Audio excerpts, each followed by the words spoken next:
Welcome to the Intelligent Idea Topic Podcast.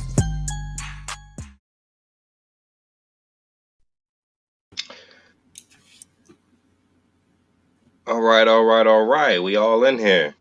Hey, guys, welcome back to another installment of the Intelligent Idea Talkers Podcast, for the week of 12/2/2023.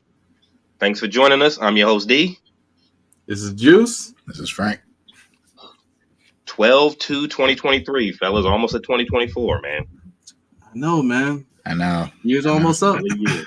I'm so old. It's crazy. Remember when it was like 94, 90, 99? Remember when The Matrix first came out? It was crazy. That movie, when it first came out, I think I went to remember that dollar movie theater they had on Dale Boulevard? Oh, yeah, man. So I think I went to that movie theater because they had raised the price to like $3 or something. They used to have a dollar movie theater, Frank.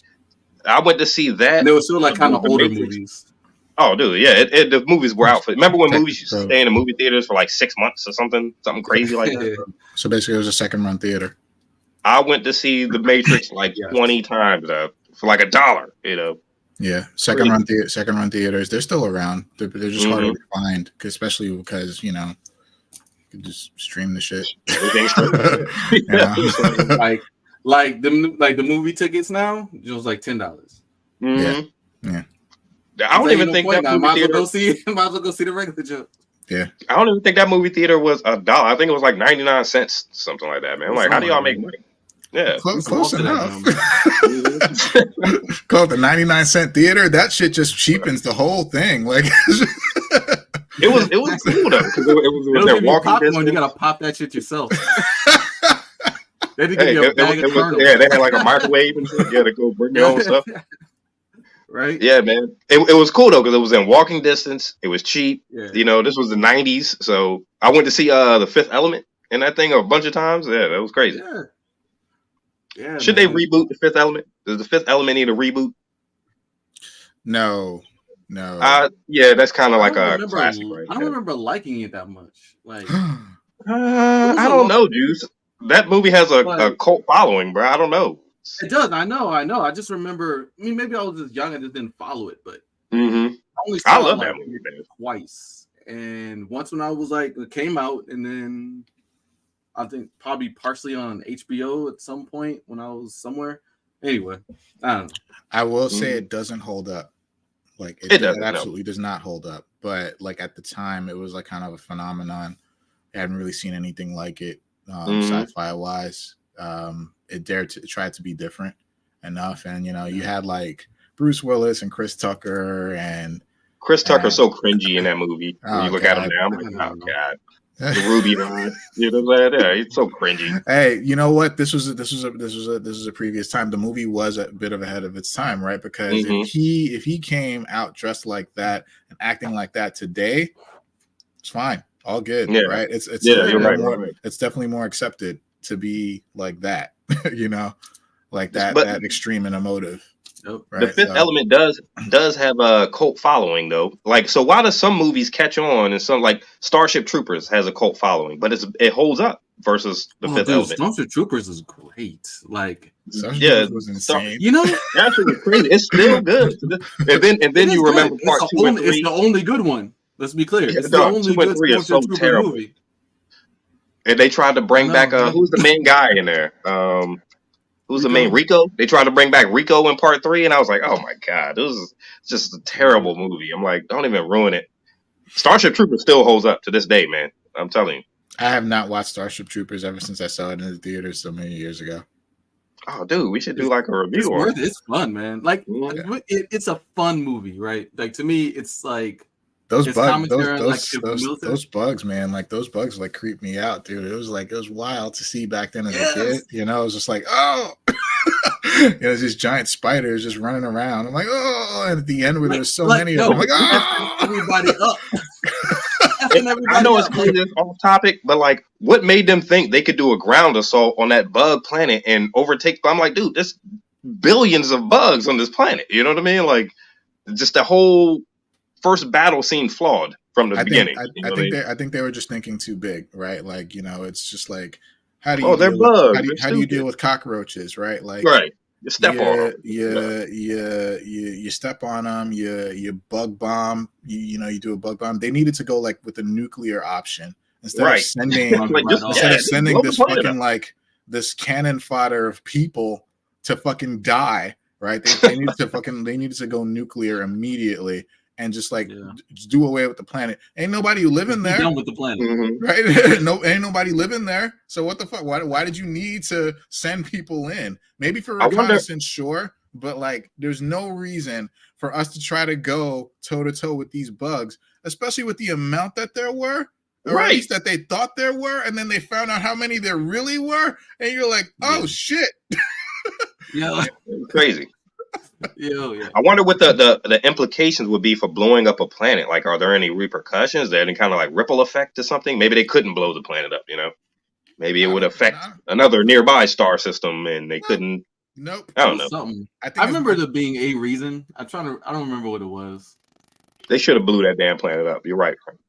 They should have blown that shit up. As many sci-fi movies as you've seen.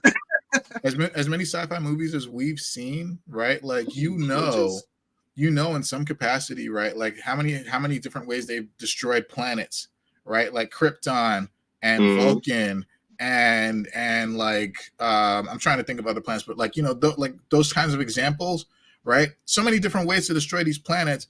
Man, the planets are just the planets are literally just like giant fucking rocks, right? In space. There is no repercussion for blowing up a planet or a rock. Just the pieces of that, just whatever. That bug planet, they told you where you are in proximity to that. Well, of course, if it was like Venus, if it was the moon, if the moon was blown up, it would affect us because it's very close in proximity to us. If it was like Venus, maybe, right? There might be some little Mars. Some little effects. We might have Mars, issue. right? Sorry, I should say Mars. Mars is closer. Mars. If it was Mars, it would affect us somehow, right? Maybe, but like, we're talking about these fictional, non-fictional, whatever however you think about celestial bodies out there. But like, there's blow that shit up. Blow it up. Damn, Blow it up. Those bugs were gonna do nothing but fucking come. Like, if they somehow found their way to Earth, they would have just come to us and destroyed all of us. Because there was just so many more. Great, man. And after a quick Google search, so the guy who direct Paul, how you say his last name? Verhoeven. Yeah. He also did RoboCop. So I'm like, you see the similarities in between the two movies. Like, I like how they go into like those political kind of cutscenes where like. Remember, they were hyping people up in Starship Troopers, and they were stepping on the bugs. And how can you help? And like doing these PSA announcements in the middle of the movie and stuff like that. RoboCop with the commercial. Yeah, they did. Speaking of bugs, y'all ever seen the anime Terraformers? No. Yeah, me neither. I don't know. Totally off topic. All right, that's cool, but it made me think about that, Joe, because like, the clips I've seen of Terraformers is essentially roach monster people fucking up people who are trying to fight them, and it's just bloody chaos. No, so anyway, I never watched it, because that's essentially what happened in Stormtrooper Troopers. But okay, guys, so an interesting premise. All right, Zach, go ahead. Okay, well, no, it's fine. It's fine if you're finished. That's cool. If you're not, that's cool. I was gonna say, so I gotta talk to y'all about something that happened. I've been in some endeavors this week, right? I've been having some heated debates. Well, not heated debates, but engaging debates with some people about aspects of that has to do with the culture, right? So there's two big things that I've been talking to people about. So the other day, a friend of mine posted on one of my Discords. He's like, "Yo," he put this link up. He put this link up to this video of this dude who's younger, right? He's saying like, "Yo, this dude just tried to basically ranked like all of the black sitcoms that have come out in like the, however long sitcoms have existed." And like, you know, we're talking about like the greats, like, you know, all the greats and everything in between, right? You know, like Martin and like Rock and Good times, like My Wife and Kids, Good Times, and Sanford and Son, like, you know, all of them, right?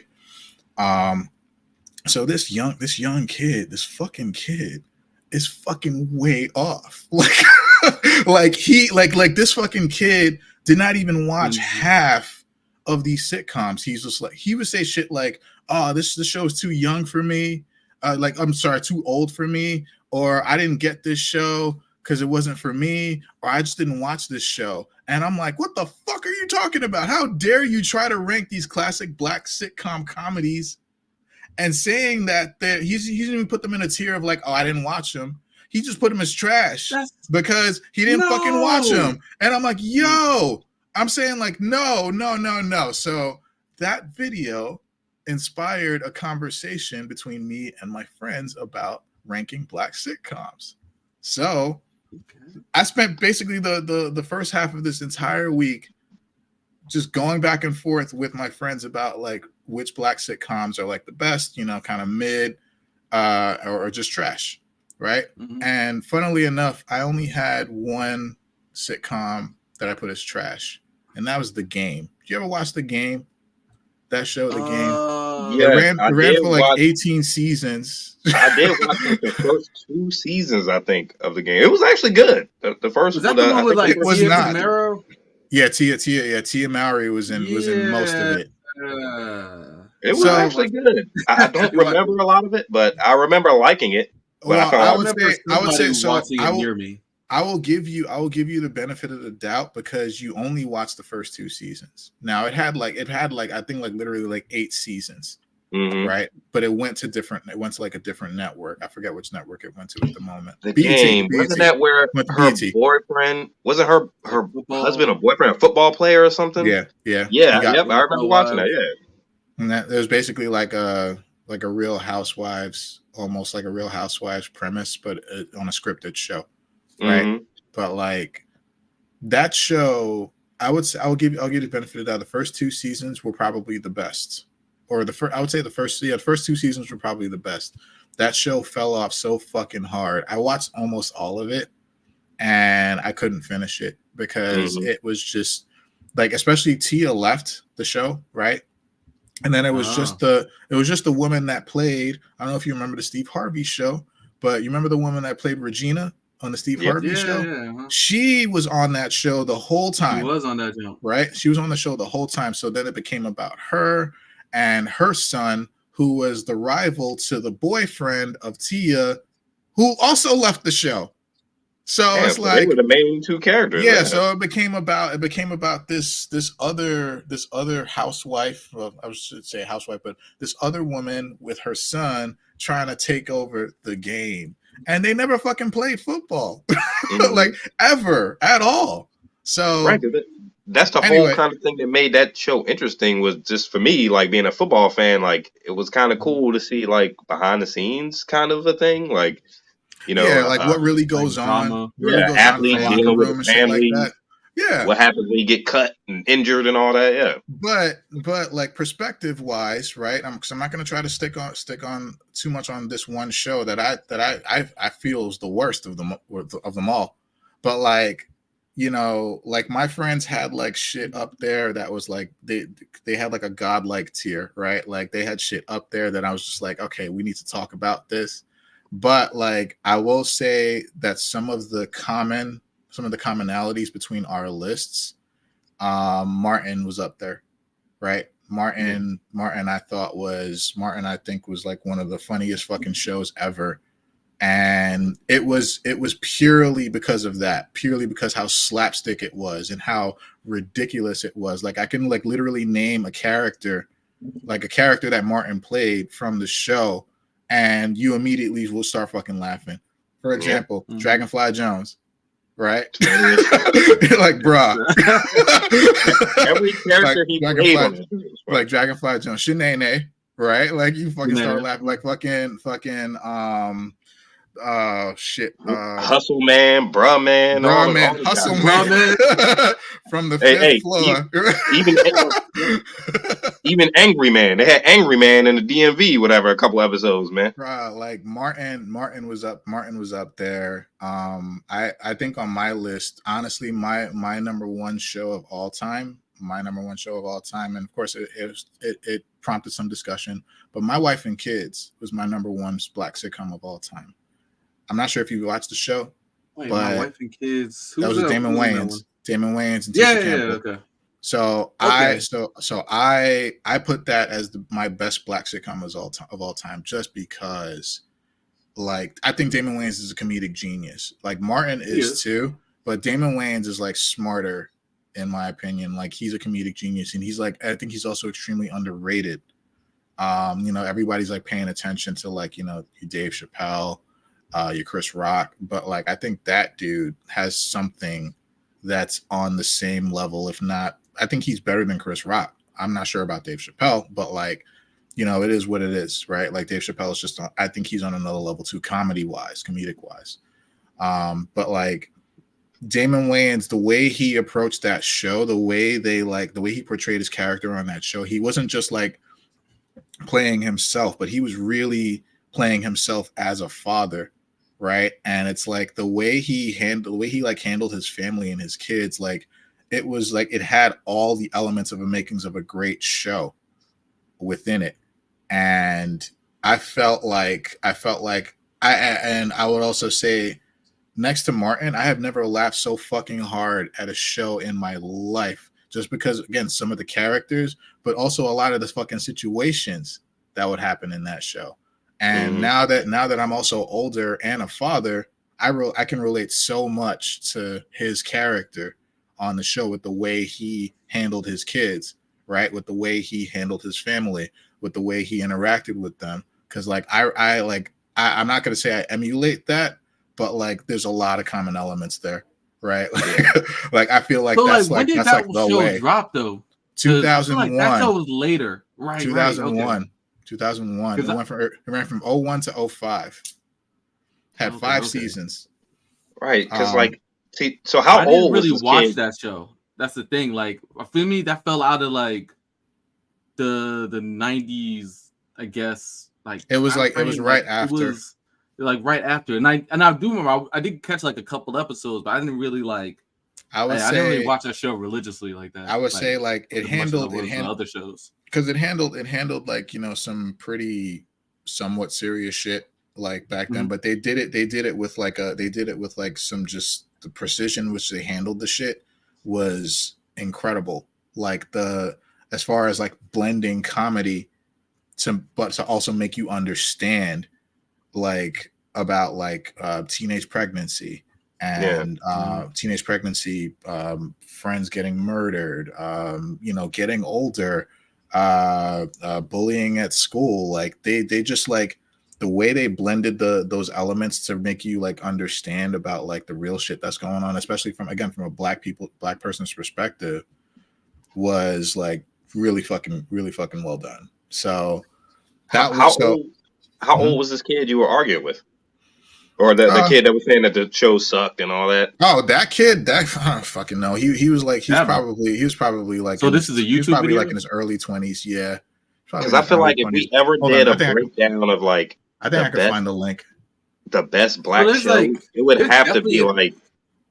It would have to be like we'd have to think about it, man. Because like you start talking about shows like Family Matters and like the Jamie Foxx show. Then you got to go back to like. I have to, like, yeah, and that's also in the days before internet and cell phones and streaming. Is there a way? Because I have a picture on Tiermaker. I did it on Tiermaker, and I have a picture on Tiermaker about like my list. So I'm not sure if there's a way to share it or like to put it here in the chat as an image. But like, 'cause I'm not sure how StreamYard works. But like, it's one of those things. You can shoot it to me, and I'll pull it. Just drop it in the chat, and I'll pull it up here. Okay. Or in our in this chat here, or in Messenger chat. In Messenger, yeah. Okay, I can do that. Hold on. But yeah, no, like it's like like that. So like we had some crazy good and engaging discussions about like all the black sitcoms, because like you have like, because I'm looking at the list right now, you have shows like the Jamie Foxx show, right? I like, to me, the Jamie Foxx show is like the best, is like the best of the best of the rest. That's not like godlike, right? Like in my opinion, my godlike shows are My Wife and Kids, Martin, Fresh Prince, and Good Times. Fresh Prince. Right. Prince. So, I mean, look, the Cosby Show. Like, it's so many. Like, I'd have to seriously sit back and think about it. Yeah. So again, me too. Like, I watched a lot. So that's the thing, right? It's a lot of like Living Single. Like, yeah. So I mean, they're all there. Living Single came on right after Martin. So yeah, it was like the Thursday night lineup. They're all there, right? Like they're all there. And it's like, and this is before streaming. So like, this is when, like, if you wanted to see Fresh Prince, you had to be on Monday night. You had to be sitting in front of the TV. You know, like you couldn't just pick it up anytime. You know, so it was like an event every week. You know, yeah, not like they're all there, right? Like it's all like Living Single. Like I have Living Single in where is it? It's in the goated tier, right? Like Jamie Foxx is like the best of the goated tier for me. But Living Single is like a little bit farther back. Like Family Matters is right next to Jamie Foxx for me. Family Matters, there you go. Then Different World.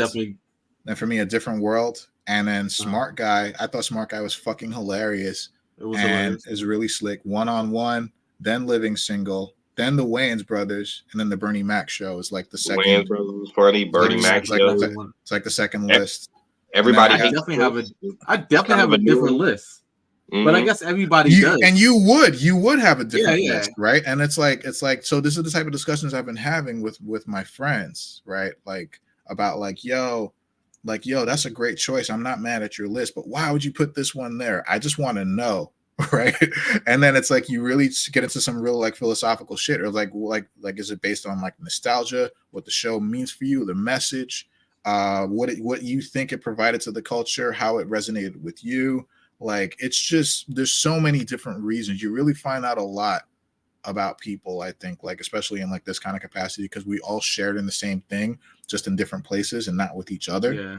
And then it's kind of like you start talking about it, you start really getting to know like the person and stuff like that. So that was and I promise Keenan I will drop a picture. Keenan and Kel, I'll say Moesha. Like I would say Keenan and Kel for me was the worst of the solid. So solid is like the fourth tier down, right? Like it was still. So you had like these events. So because Keenan and Kel came with Nick. What night of the week did Keenan and Kel come on? Was that Friday? Saturday? It was Sunday. It was Saturday. It was Saturday. But so like and I remember Alex Mack came on right after Keenan and Kel, or before Keenan and Kel. I used to watch that. Yeah, it was right. That's not a black show, but I used to watch Alex Mack. That was actually good. Yeah, too.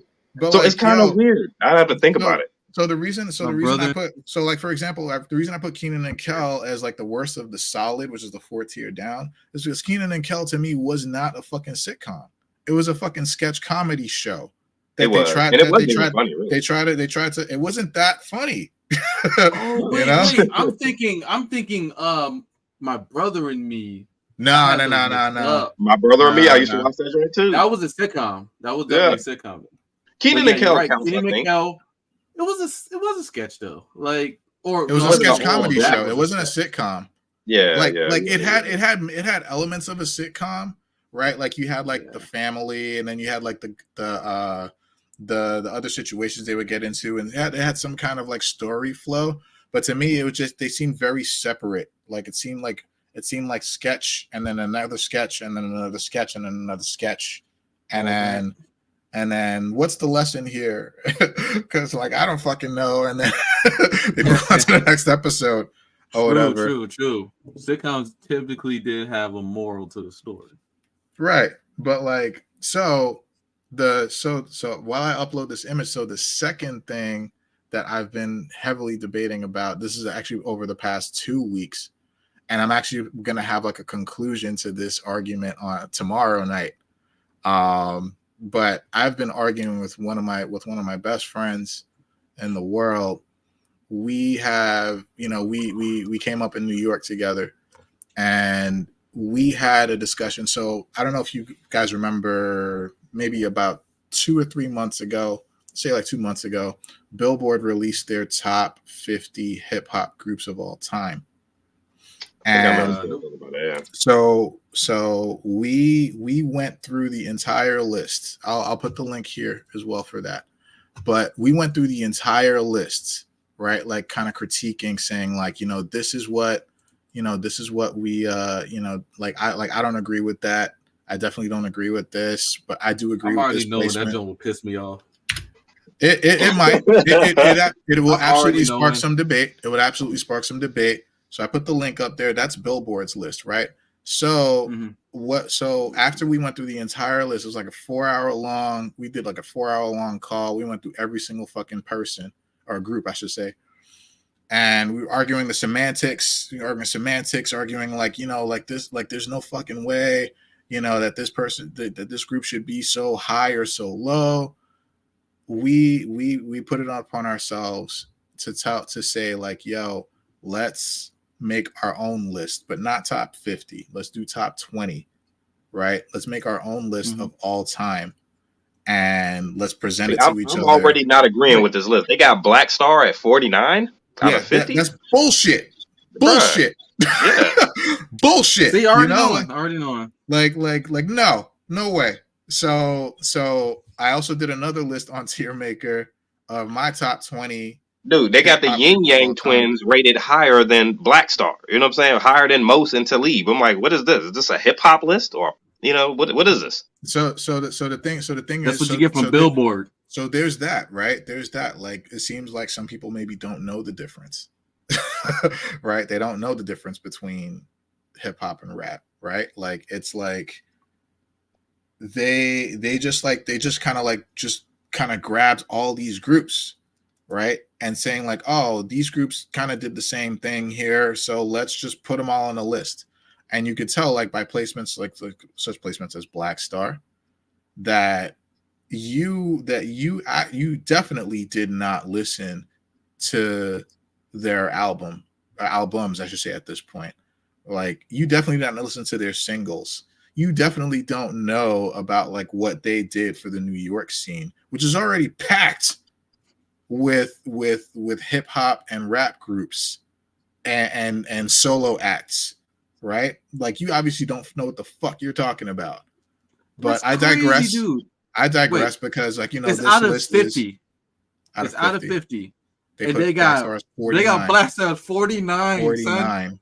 Out of 49. 50. I was like 49. Like, what is this? No. I don't have a problem with a lot of the people on the list, a lot of the groups on the list. Maybe like Ray Shremmer, you could take them off. You know what I mean? But like a lot of these, I don't have. We might have to argue the order, but a lot of the guys that made the list, I don't. Sugar Hill Gang, the Clips. Yeah, I could see them being on the list. The Locks, they got the Locks up there. No, how is Kid and Play higher than Black Star though? There's no fucking way. I could probably see that only because Kid and Play had the movies and they kind of like entered the scene. They were on the scene before we even were listening to hip hop. So that's Brother higher than Black Star. So that's a part. So that's a part of the conversation. So these things, right? These elements are a part of the conversation. It's like it becomes more about like, because it's all subjective, right? Like, everybody has their opinion. No one's fucking list is going to be the same.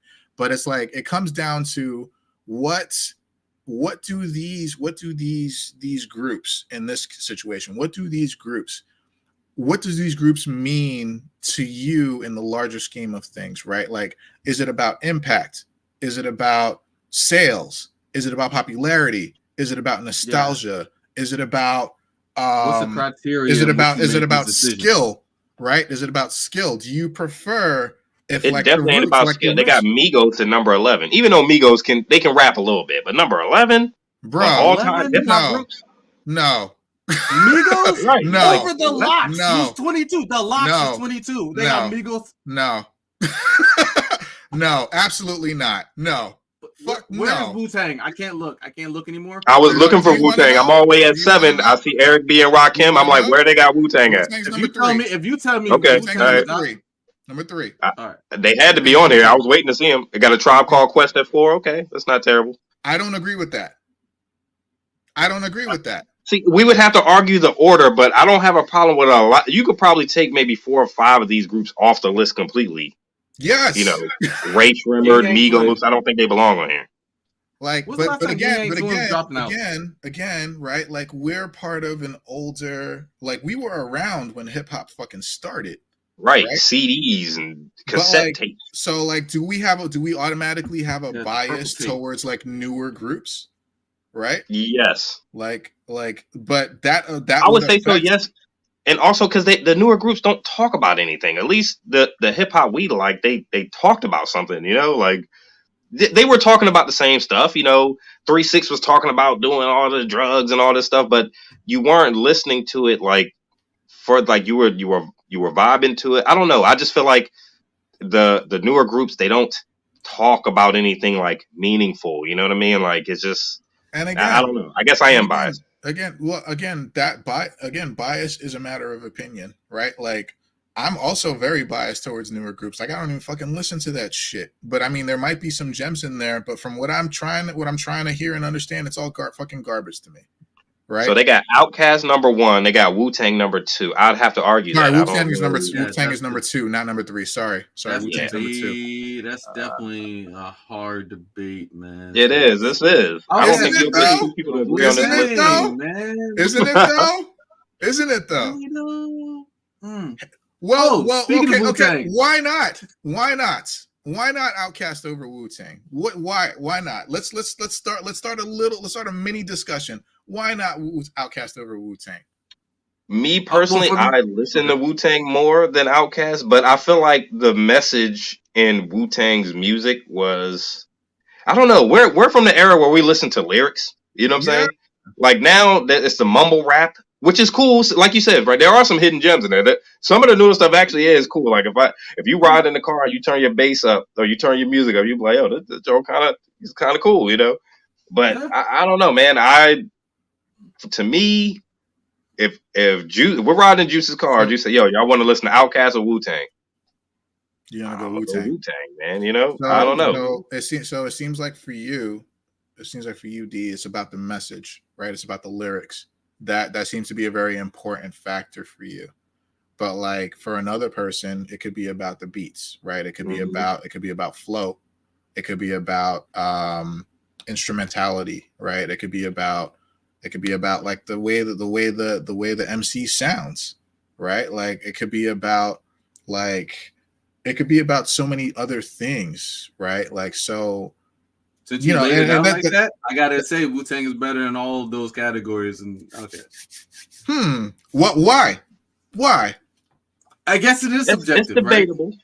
It's 100% subjective. Yeah. No one is wrong. Say that like Wu-Tang. No one is wrong except you have some bullshit like Migos is over Black Star, but that's wrong. But, say again. Like RZA's beats are iconic beats, right? Like that Joe, that Joe kind of recreated like some of the hip hop beats at that time, right? Then you have the message, but you also have the diversity of the flows, right?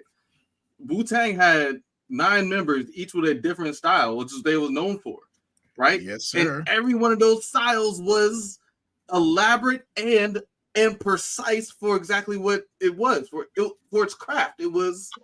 Hey, 10 members if you include Capadonna. You know what I'm saying? Capadonna, it's just they're hanging in the Capadonna was one of the best Jones. I'm like, you should have had 10 members. So listen, I don't disagree with you as far as what you just said. But let me just play devil's advocate here for a second, right?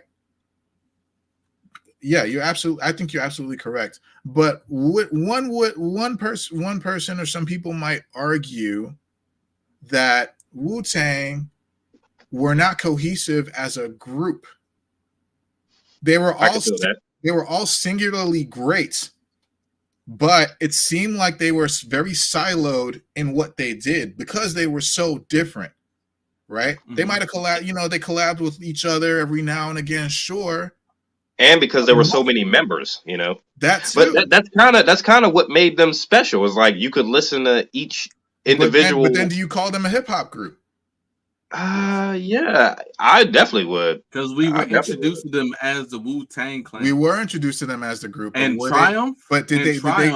They're all great. They're all great singularly. this is just devil's advocate here, right? Yeah. Don't shoot the messenger here, but some people might argue that they were all great. They were all greater. They were all greater by themselves and not as a group. But yet they just happen to be called the Wu-Tang Clan because they were together. When you have a smaller group like Migos is 3 members, Outkast is 2, like it's kind of a little bit easier to mesh, especially your flows together. Yeah. Because it's 2 of you, 3 of you. Mm-hmm. When you have a group like Wu-Tang, I think they all balanced well off each other. Like they all fit together. But you're right, they were 9, 10 individuals. Like a lot of the songs, you didn't have all of them on there. You would have 3 of a particular group or of the sect, right? And then you'll have 4 of another sect on this track. So in order to operate, they were all on the album. Right. They were all on the album, but in order to operate as the Wu-Tang Clan as a whole group, you needed to have all fucking 10 of them. 9 of them. But as long as you had RZA organizing these niggas, they were able to drop some songs that had all 10. Sure. And those songs were but I would say to the devil. Yeah, sure. But again, I don't disagree with you. But some people might argue that because you did not have all of them as a collective on entire albums or songs even, could you classify them as a group? Because if you had only 3 or 4 of them, right, they were members of the Wu-Tang Clan, but like the Wu-Tang Clan isn't putting out an album as the Wu-Tang Clan. They're just putting out an album as 3 or 4 of them. Method Man, like Method Man and RZA the Jizza, right, doing a song. I think you have like you have ODB, Ghostface, and I'm trying to think of like anybody else. Raekwon. But they're Raekwon like doing a song. Right, but they're not together, right? And even on those same songs, they're so different from each other, which is a really good thing. But they're so different from each other that like it's like yo, like I'm listening. It's like I'm listening to 3 different songs right now, which is also a really good thing. But it's like some people might argue. Know. I think the Wu-Tang kind of fits into a different category, which you probably would have to consider putting them in number 1 because of the fact that they are so big. They held it together. I definitely would classify them as a group because, as you said, that they came out together as the Wu-Tang Clan. But I think that's what made them great is like you could listen to their joint albums. I think they only have 5 or 6. 4 actual Wu-Tang Clan albums. I think it's just 4. It's 4 or 5, right? But like that, yeah. So I own all of those. What made them great? You could go get 5. All their individual albums. So I went and got all the Ghostface albums. I got the Raekwon albums, Method Man's. I went and got You Guys albums. You know what I mean? So it was cool. You might have to put them in number 1 because when you look at the size of the group versus a group like like I said, Migos or Outkast. The fact that they were able to come out together might make them the greatest of all time, just based upon the fact that there was 10 of them. That's a really good observation. That's a really good observation. What other group is that big? Kid and Play 2, Salt and Pepper 3. So why is it called Salt and Pepper? Why did they just skip Spinderella, man? She was there. Well, Spinderella was the she was like the DJ in the back. Yeah. Yes, thank you. Yeah, she was the DJ. But the thing is, you also underestimate like don't underestimate the contribution that a DJ has to the group. Speaking of which, Eric B and Rakim, right? Like on this list they have Smooth. On this list, they have Fresh Prince and DJ Jazzy Jeff. Mm-hmm. Is that really a group? Because Jazzy Jeff didn't really rap like that. It was a package. It was a package together. But okay. So I did have this. So this very same topic came up in my heated debates with my friend. Super heated fucking debates. But like this very same. So I was with you, right? I was saying like, yo. Like I was putting an example, the Roots, right? The Roots only has one MC. Everybody else is they're a band. They're a fucking band. The Roots on here. The Roots, but the MC, I forget. I think they're like 20. Roots is lower than I thought. They're 10. Number 10. Okay, that's actually good. That's actually I don't disagree, but like anyway, getting back to that, the Roots. I was with you. The Roots just has Black Thought as the MC, and then you have a fucking band around him, right? Questlove, obviously, he's one of the creators, but like Questlove is a drummer, and he does write all of the songs. Not all, but most. He writes most of the songs. Black Thought also contributes, but like everybody else, guitar player on key, somebody on keys. You got bass lead, and all of that stuff. But like, you only got one guy rapping. Is that a rap group? But it's the same. You can make the same case for Eric B and Rakim, right? Mm-hmm. I would say yes. Rakim is the one that is rapping, and Eric B is not. Well, Eric B did a lot of the beats. I guess maybe that's what Jazzy Jeff and all those guys did. Well, but I would put the Roots as a rap group because of the fact that Black Thought raps. But look, my mind was changed. Okay, they got G Unit over Black Star. Oh yeah. No. I can see G Unit being up there. I didn't say this list is gospel. This list is bullshit. You know, like the list isn't bullshit. Just the order is. You know, I agree with a lot of these groups that's on there. G Unit sold a lot of albums. That could be. And like Frank said, we're going on sales. But also think about that though, right? Like sales and popularity. Yeah, G Unit was popular. That just happens to be like with the zeitgeist, right, of what's going on at the time, right? Like if you had like solo acts on here, just a quick aside, you had like solo acts on here, or like producers or whatever. You have T-Pain, right? T-Pain was at the fucking top because this man changed. He changed the genre for a short time with auto-tune, right? Then literally everybody was using it. Yep. Everyone was using it. He changed the game. He changed the genre. Kanye in his own way changed the genre too, because he was the first of his kind really to come out as a producer who could fucking rap. You know? And I think Kanye was like a bridge between like the backpackers and like the mainstream hip hop kind of thing. You know what I mean? Like he was right in between. Because you could see him producing albums for Common and rapping with Common, and then you weren't surprised to see him on a song with Jay-Z. So but then you also see him producing all the songs for John Legend, right? Completely different genre, right? of music, right? Like I love John Legend's first album, man. That was Kanye. That was all Kanye. Yeah, that's all good. Kanye. You know, but it's like so like anyway, going back, like we miss you, Kanye. We missed the old you. My mind was changed because as a group, as a rap group, I realized that the DJ or the elements around the rapper are just as important, if not more important, because the music tells the story too, right? The music tells the story too. The beats tell a story too. They assist.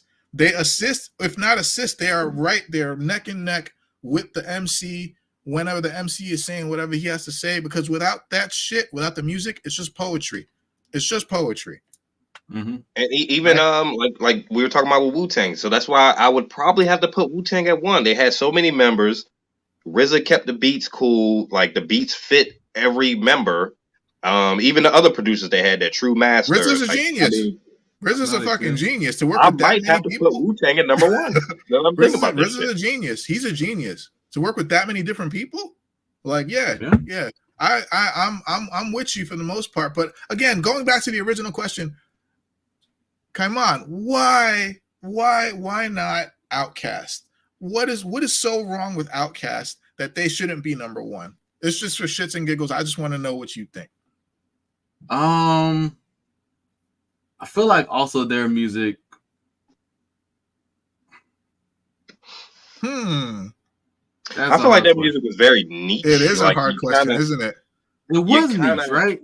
It was disjointed. It was kind of like their music was kind of everywhere, right? And like also they kept changing. Like there was no consistent like feel for what Outkast music was, which was kind of part of their allure. Why is that a bad thing? No, I'm not saying it's a bad thing. I'm just saying that like no, I know you're not saying that, but I'm saying like, you know, that's that to me. Why wouldn't that would kind of make why wouldn't that like put them on the next level to everyone else? Because they were so different, because they were able to hit all these like different genres of music. They were fucking doing like straight jazz. That's what I'm saying. Like album, for Outkast, you kind of almost had to be in a certain mood to listen to them. You know, you had to be in a mood to like. Like one song could be hype, the next song could be jazzy. You know, I would say Aquemini, for example, it's a weird. Aquemini is tight. That's the best album to me. I would say Stankonia for me is their best album, but Aquemini is like a super close second.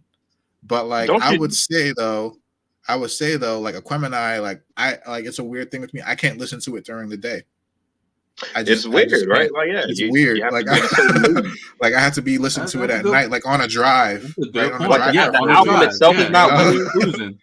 But the music puts you in the mood, like it's mood music almost. But you guys remember that album, right? That album literally was one long story. It was. The entire fucking album was one long story. You just had to listen. So like, why wouldn't shit like that? Like rappers are doing that from song to song. Which made it hard to listen. These niggas are doing it for entire fucking albums. Why wouldn't that put them on the top? It made it hard to listen when Andre 3000 is kind of like half singing and like Andre 3000. Like I think what made them so cool was the fact that Andre was so different from everybody.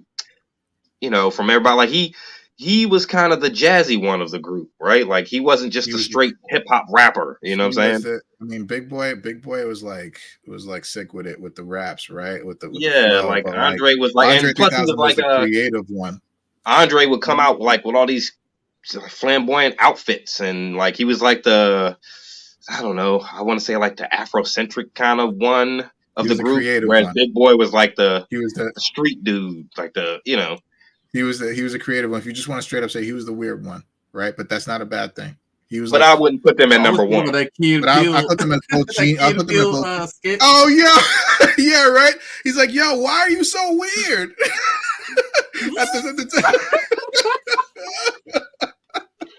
I was watching that note yesterday, man. He was like, man, what happened to you, man? What happened to you? What happened to you? Why are you so weird? He was drinking that and was like, pulls out a pinwheel.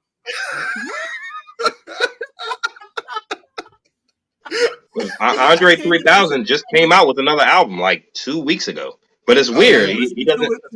All flute. Yeah, he doesn't rap on it. You listen to it today? I like it. I like a few songs on it. Actually, you know what messed up hip hop for us old schoolers? It's just as weird as everybody's saying it is. It is weird. No, it's definitely different. If he was going for different, it's different. It's nice. It's nice if you want to meditate. That is, which is, is ringing bowls and rainfall and but I don't mind that. I don't mind that, Juice. You know, it's the flute like.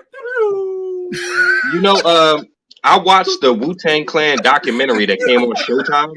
It was like a 3 or 4 part documentary, and RZA was saying so a lot of the group members later on had a problem with RZA because he started to change up his style of beats, and like You God and Method Man were saying that the beats weren't hard enough. They weren't like they were when they first came out, which attracted a lot of that attention.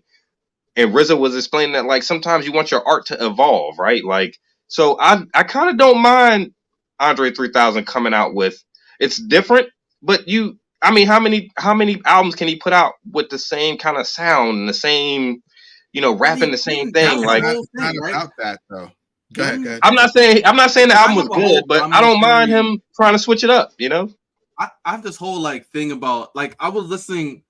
We went out today and we were driving, and that's when I put on the album because I heard that it came out, and I was like, all right, let me check it out. while we're driving around, and then that joint was just like instrumentals in the forest. So I just put on it. There was an interview he did. Album. I was like, all right, what's happening? The Like, whole maybe album was he like explains that. his jump.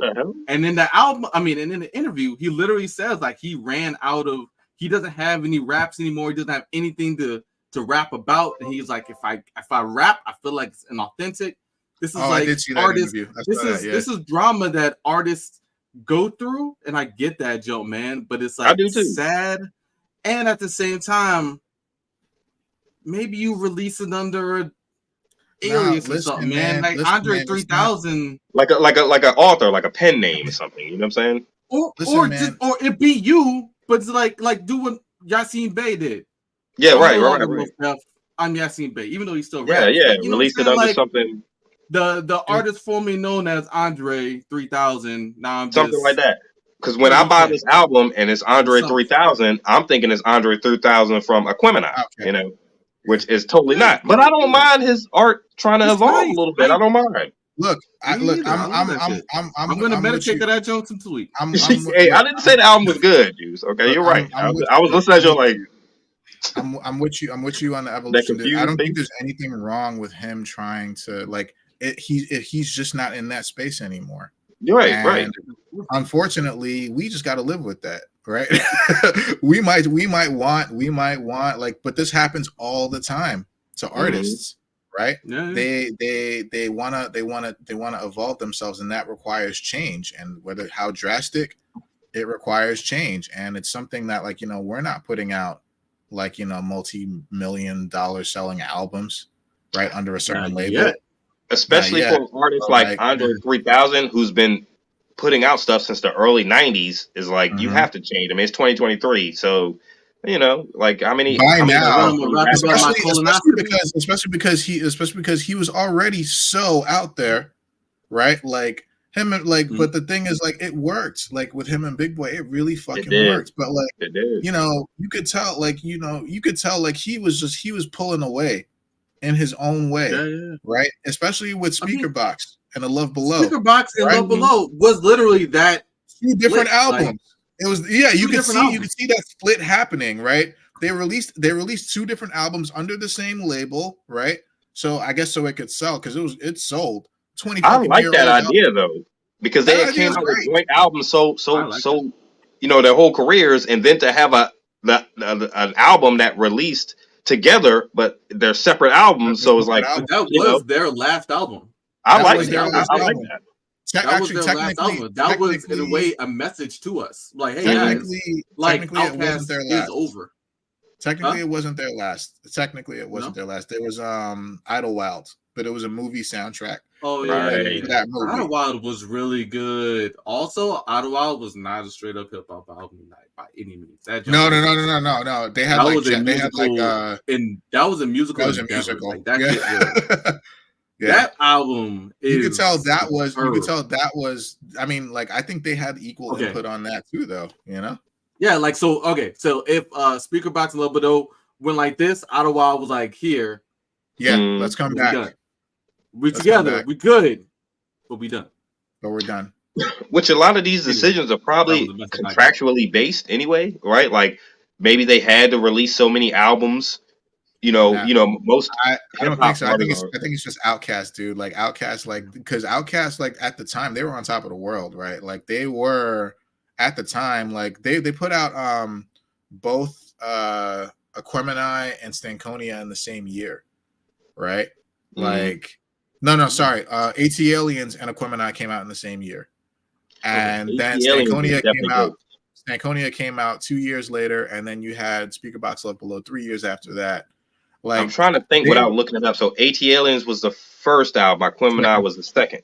Second album was AT Aliens. First album was Southern Playlist Cadillac Funky Music. Yeah. Okay. right. Yeah. But like AT Aliens was second, Aquemini was third. Stankonia was fourth, and then the split album was fifth. And then all I remember from Stankonia is just not liking it. I don't know how this evolved into an Outkast specific. I didn't like Stankonia. I like because I had came off Aquemini, and Aquemini was so good. It was so. I don't know. I just didn't. They were very different. If you were looking wasn't so Stankonia was a joint with Sorry Miss Jackson. It was good. It was a good album. Yeah. Bombs Over Baghdad. Sorry, right. Miss Jackson. They were different. They also had to me. They had some bangers like Red Velvet. I think Red Velvet's my favorite song that they've ever done, which was on Stankonia. It was like just fucking dope, so good. But another thing about Outkast too. I think they were honestly like they were just apart from the rest during their time. They were just apart from their rest during their time. Like people are still clamoring for a comeback from these dudes, and it's been 20 years since their last legit album, right? Which was Split. That was like college. The great thing with a lot of these artists on here, and for them personally, is they are still marketable as far as going on tour. So I'm pretty sure Outkast, whenever they do like a tour, whenever they do like some concerts, I mean, they're going to sell out because you have people like us who are from that generation who want to see them back together. So all they got to do is announce they're doing a show in Chicago somewhere, you know what I mean? And they'll sell out the arena and people will be in there cheering. So that they can always make money. Groups like Andre Out the Mountains. Mm-hmm. Sure. That might work. I didn't say the album was good, but I liked how different it was. You know what? I said the album was good. I'm saying the album, like I didn't listen to the whole thing, but I liked the track that I listened to. But it just wasn't hip hop and it wasn't rap. Like it wasn't like it was a different genre. You got to be in a space for that. You're not gonna put that in a car and cruise. Like I might listen to that joint while I'm driving. I might listen to that joint while I'm meditating. I might listen to that joint while I'm essentially just drawing or just meditating. When I listened to it, I had a confused face on the whole time I was listening to that joint. I was like, "What was that?" Because you think of Andre 3000, he's gonna rap. Because that's because of expectations. Right. True. Like you have, like we all have our expectations, but like you said, maybe he should have released it under like a different pen name, like I don't know, the artist formerly known as Andre or something. You know what messed up hip hop for us, man, was streaming, bruh. Do you remember the magic of going to the store and getting a new album and cracking the plastic on that album and putting that shit in the CD player? You know what I mean? I think honestly, what really messed up hip hop is that we were too spoiled by the greatness that was the '90s in hip hop. Yeah, but see, that's before streaming and all that. Like it was like waiting for a person's album to drop was like waiting for a movie to come out or something. Yeah, like, they had like was it '98, right? They had fucking the Black Star album and Tribe Called Quest, People Instinct. Midnight Marauders album come out on the same day. I still listen to both of all those artists, man. I was listening to Tribe last night. Those are in constant. Pretty much. If I'm going on a drive anywhere, Tribe is pretty much going to come on. Yeah, like it's going to happen. But like, yeah. Remember the magic of going to the FYE and sampling the CD. I know you remember the store FYE, Frank. They used to have that little sampling machine. Yep. You be in that joint, you put the headphones on, you scan the CD, and it would let you sample each song. So you're like, yeah, I like that. I'm about this joint, That's how I got the Raekwon joint. What was it? Cuban Links 2. Dude, I probably got about 400 CDs in a couple boxes behind me, and I haven't bought a CD in 10 years now. So it just messed it up. So I don't have a CD player no more. Sorry. Yeah, I mean, no one really does. I have one in the car, but I don't know if I've ever stuck a CD in it. I did stick the Lots Complex CD in there. I think I did put that one in there. We got a Lots mixtape. The Lots Complex. Yeah, we gotta see what Frank thinks about a Lots mixtape one day, man. Oh man, shit. But hey, so again, so these are my endeavors. We're about an hour in. So I broke. That's what I said. These conversations, we need hard time caps.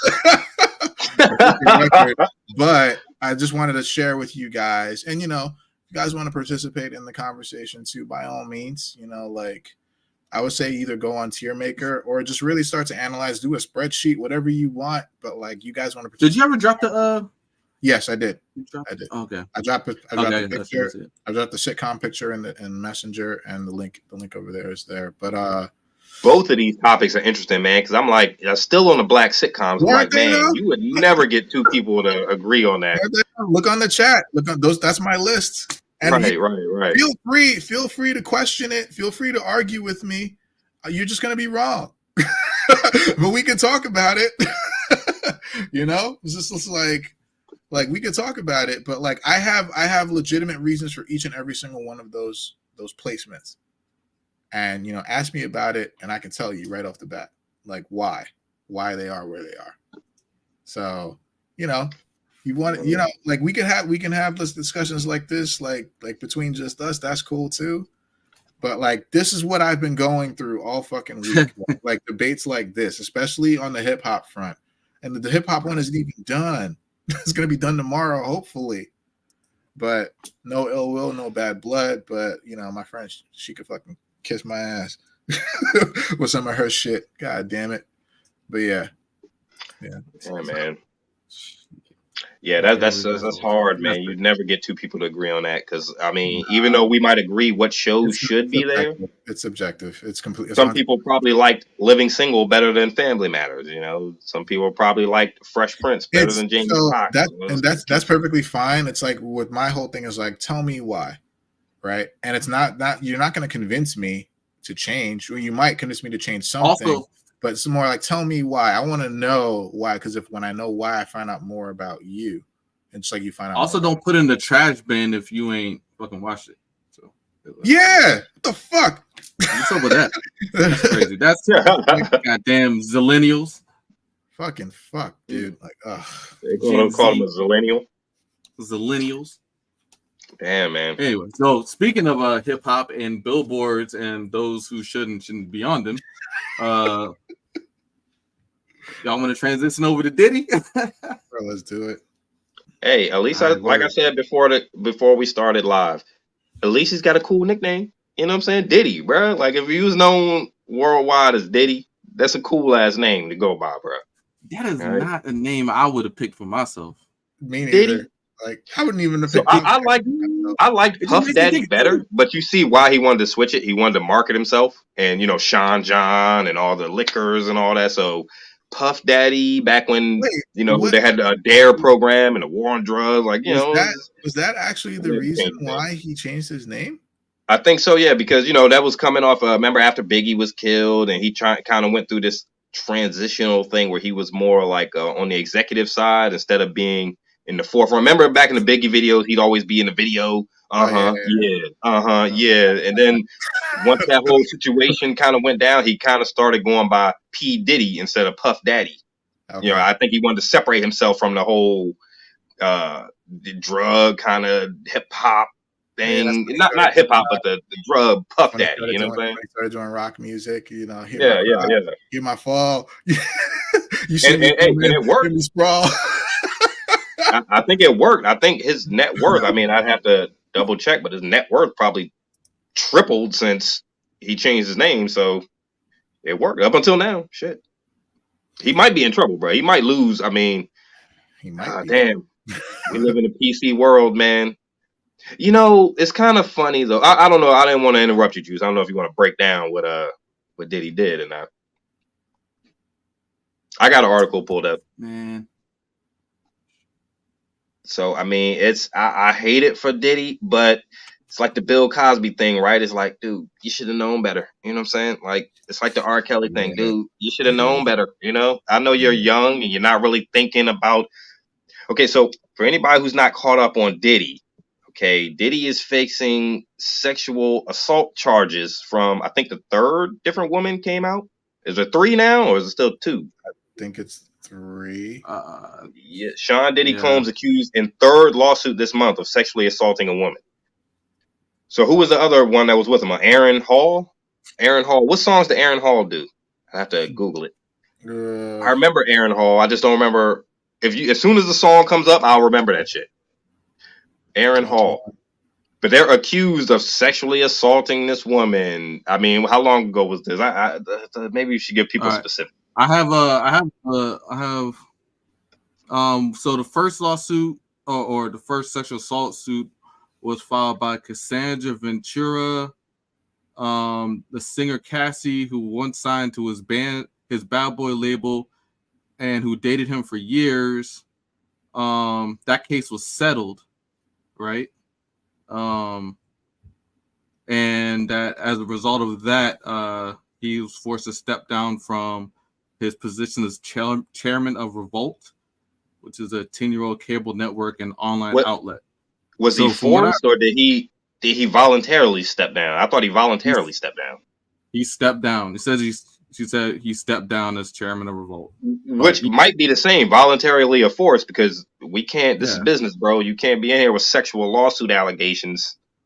Like, you're an executive of our company. You got to go. You know. I'm trying to see who the other.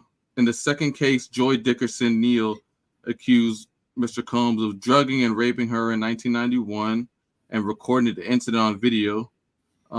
She said that I think she's the one who said that that he had shown the video, or somebody, like one of the members of Jodeci had seen the video and had told her about it, that video existed, and that's how she found out about it, and that all that went down. Why would you ever videotape?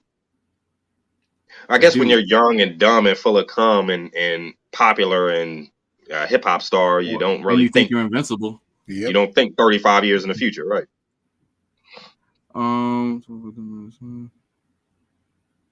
It's kind of crazy though, man. Like, a lot of these guys, I guess you get to a point where you think you're kind of untouchable, right? Like, well, I mean, so it's easy to think that, because like look at Tiger Woods, right? Same shit. Not well, similar shit. Right, like, but he thought he was on top, and then, well, why would you ever videotape? That's my thing. Is like, dude, don't tape nothing. Well, that's the thing. Like, so for Diddy, like, so if I've heard stories, or I've heard like people covering this. I should have like went over this article a little bit more in depth. I'm looking at the New York Times article, but essentially, like, Diddy was a goddamn tyrant, man. Like, first off, we know. Let me say this from off jump. Like, let me say this at the beginning, and nobody's gonna believe me, but I'm gonna say it now. I never trusted this. I never trusted Diddy. Yo. I never trusted this dude, man. Ever since he got his come out off of the death of Biggie, he was cashing in on that, boy. That, oh man. He was cashing in. That was not your friend. I don't remember seeing you nowhere around Biggie before this. You were always in the background in his videos, dog. Like, you're like a background singer. And all of a sudden, you like, I'll be missing. Like, every step. Man. You're right. Diddy always did seem a little sleazy and a little untrustworthy. I mean, not that I know him personally, but I think one reason we never really trust him is because he was always in the background of these videos. Why are you trying to grab clout off of the Locks, off of B.I.G., off of Notorious Big? Like, get the fuck out of the way. We're not here to see you. We want to see. Like, always talking in the background on people's songs. Like, get the fuck out of here, man. That's a character issue, right? So also on top of that, what he did to G-Dep, what he did to Craig Mack. G-Dep's album was tight. Well, Shine went to jail. Still did the Shine. Like, name another rapper that was cool, that was under Diddy, that we don't never see no more. Name another one. There's others. Like, I know he had a rapper, Loon. Loon had. See, the thing is, they come out with these albums, and he was always had like these contractual issues going on, right? Like, the Locks wanted out underneath them. Yeah, anybody like, you never really came trusted out under Diddy, man, was, well, particularly rappers, right?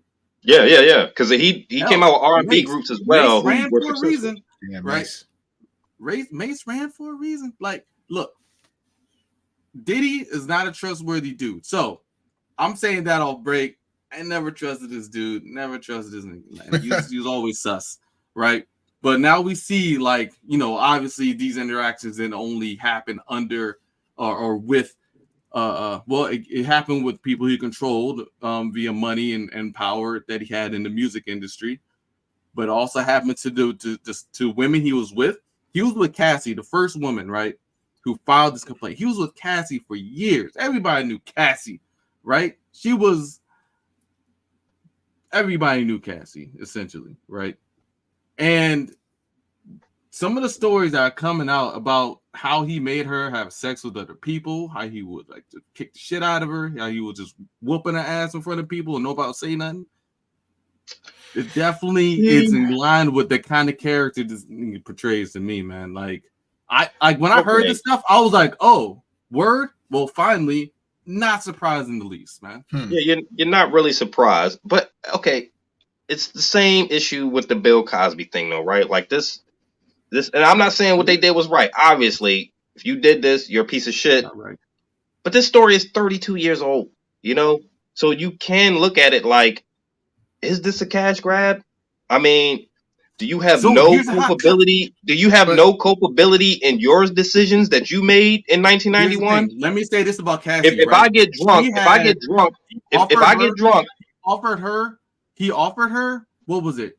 If me as a man, if I go get drunk and I hit somebody in my car, am I not culpable for getting drunk?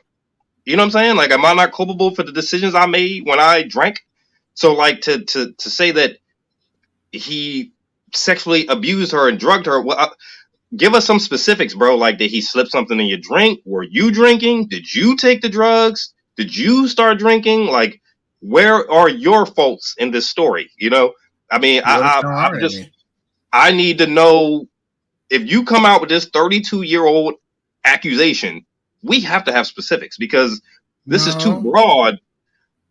This is not necessarily. We don't need to have specifics. What we do, man, because then you can go on a witch hunt for anybody. If I made a stupid decision when I was 21 years old, and I took some Mollies and I gave some Mollies to a girl who accepted them and was chilling with me, right? Some Molly. I don't even know what Molly is, right? I decided to take it. I gave her one, and she made the decision to take it, right? Is she not culpable in that act? Am I to blame for her taking the Molly because I offered it to her and she took it? Wait. Let's not let that you have to. What? No. Stop this. She has to be able to take some responsibility for that. No. The Molly is not the issue here. What's the issue then?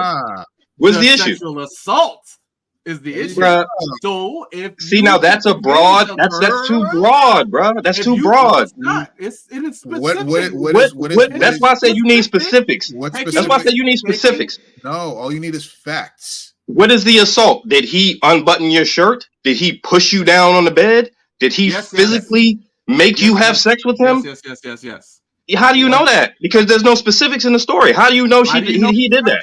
All the story says is that he sexually assaulted her. How did he sexually assault you? What you know is what she's accusing him of in that sexual assault. Whatever happens needs to go through the justice system. But we need specifics, man. The only thing is, we do, because you're putting all of these things under one umbrella. Let me say, you know what I'm saying? Let me say this. It's not under. It is under one umbrella as sexual assault. So sexual assault is defined as taking advantage of against somebody or abusing them sexually in a way they didn't welcome, right? That they didn't want, right? So why did it take 32 years for you to realize you didn't want that? It's not about taking 32 years. Diddy? Exactly. We are all adults. This is a issue. This is a dynamic of power. Right? The same reason they came out all this time later talking about Bill Cosby, because Bill Cosby was powerful and he could end their career and he could do things to them without laying a finger on them. This is career power. It's the same, man. It's the same thing. It's the same thing. If even if it was a man, even if it was it's also a dynamic between a man and a woman, right? If a man sexually assaults a woman, most women are very scared or very afraid to come out and say about what happened to them, because it's a traumatic event. It's something that fucks them up psychologically. And I get that. I'm not talking about all sexual assaults. I'm talking about specifically. No. What I'm saying is it doesn't matter how much time, and it also doesn't matter. It does, man.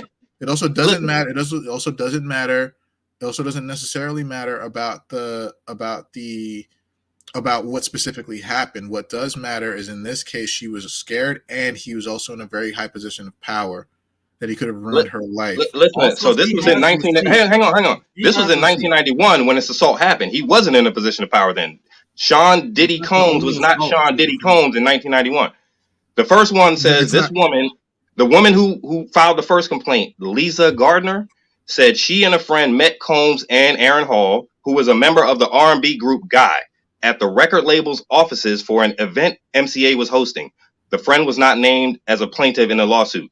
The suit alleges that Combs and Hall were, quote, very flirtatious and handsy with Lisa Gardner and her friend, end quote, and offered them drinks throughout the event. Toward the end of the night, Combs and Hall invited Gardner and her friend back to Hall's apartment for an after party, according to the lawsuit. Where is her decision? She made the decision to drink with them. She made the decision to go back to that to the after party. But she didn't. So we know those details, right? So what are the details once we got into the full stop? We need details, bro. She did not deserve to be assaulted. Of course not. Of course not. But was she assaulted is the thing. Or were you just happy to be in a room with an R&B star and you were caught up? You were caught in a deer in the headlights. You know what I mean? You were happy to be there. So 32 years later, you realized you were assaulted and it offended you? Or were you happy to be in that party with them at that time? A little bit of where you're coming from, because there are situations where we have women falsely accusing black men of sexually assaulting them and getting them in trouble, right? Emmett Till and the rest. Now listen, this okay like that, but there's so many. But I feel like that's where you're coming from. But in this case, there's like very strong accusations, but I think there's very strong evidence against him in this regard. Because it's not just one, it's not just two, it's three different women. So listen. You're right, and that's what messed Bill Cosby up. There's so many women. It's like there had to be some truth to this. Now you got three different women. Okay, listen, hold on. While at Hall's apartment, Lisa Gardner was offered more drinks and was coerced into having sex with Combs. So you were offered more drinks, which you chose to drink, right? So were you horny? Were you groupie? Were you trying to get into the? Did you think that you were going to benefit off of this somehow? I'm going to start dating Aaron Hall. I'm going to start dating Combs. After Combs finished doing his business, this is what the article says. After Combs finished doing his business, Lisa Gardner laid in the bed, shocked and traumatized. Were you shocked and traumatized, or were you drunk as shit and you just finished having sex with Sean Diddy Combs? Justify this too, though. So I'm not justifying it. I'm saying she is culpable. You can't just say he sexually assaulted you when you chose to have sex. To me, this says you chose to have sex with him. No, it doesn't. It says she was drunk and she went back to his house. Yes, she was drunk. She was at his house. He had sex with her. But how was that his fault? She chose. What do you mean? Hang on, wait. That's why I said we need specifics. Okay, so in the article, right, it says you have her story. While she was trying to get dressed, Aaron Hall. While she was trying to get dressed, this is what the article says. I just want to read this part because these are specifics, and this is what I'm saying. We need specifics. While she was trying to get dressed, Hall allegedly, quote, barged into the room, pinned her down, and forced Lisa Gardner to have sex with him, end quote, the suit says. Following the alleged assaults, she got dressed and ran from the home, according to the lawsuit. So if she can give those specifics, we need more. Did Sean Combs push you down on the bed? Were you telling Sean Combs, no, you don't want to do this? You know, that's pretty bad. And he forced himself on you anyway. You know, so, I mean, what was provided is enough. It's enough. If you're putting a lawsuit out there to try to get money or just justice, why does it have? And that's why I said that the span of time matters, bro. Why do you feel that this is right to do now and not 31 years ago or 25 years ago? You know, what about now? There's a reason I can tell you about. There's a reason. New York has a statutes of limitations. I don't understand exactly how it works, but they have some kind of statute of limitations law that allowed them to, I guess, allow for plaintiffs to file cases against people who sexually assaulted them, or people who had over a period of time that would have, I guess, normally been past the normal statute of limitations. So they extended it or opened it up to this time frame. And so this was the time that they could actually, in their new positions in their lives, 30 years later, maybe give or take, whatever this amount of time is later, where they had time to think and process, right, what had happened to them and finally file a complaint, right?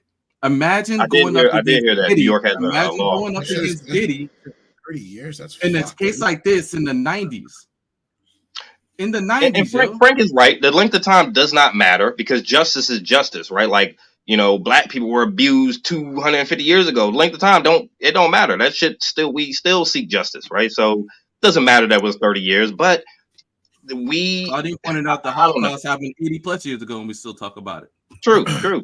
So length of time doesn't matter. It doesn't. But it's just it's just something to be said about like where is your culpability? What decisions did you make in this to deserve to be?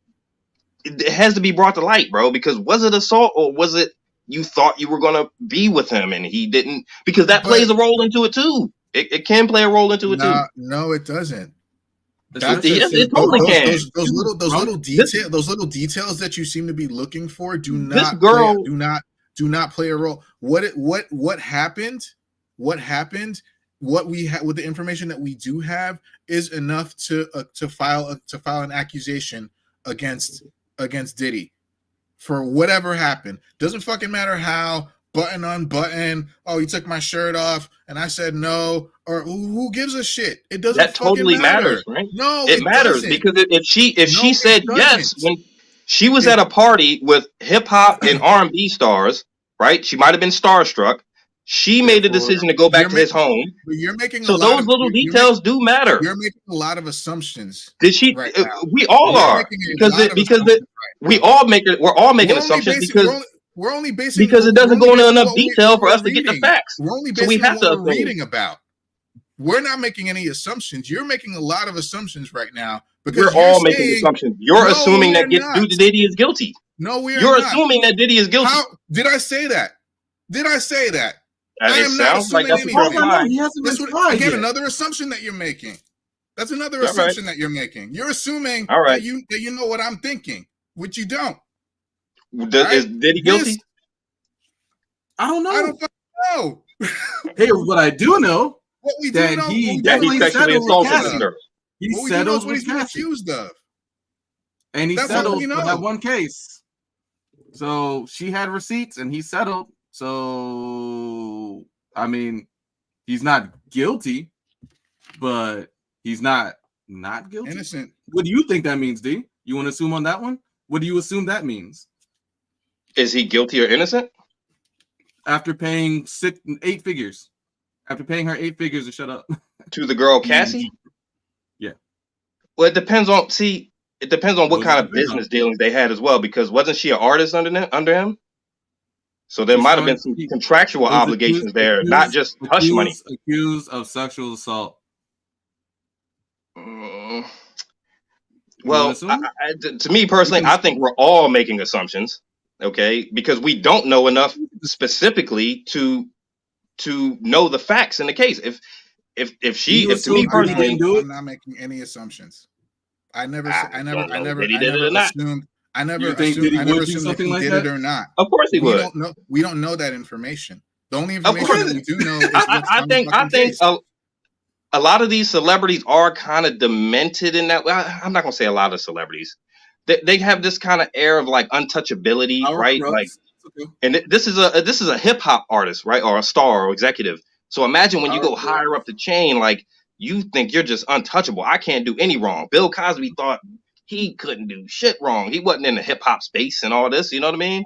So I totally think Diddy is definitely capable of doing something like this. I don't want to assume guilt, but I'm sorry if it seems like I'm assuming and making assumptions, but I assume that you guys felt he was guilty because you're defending this girl in this. You're assuming that she was lying. You're assuming that she's lying.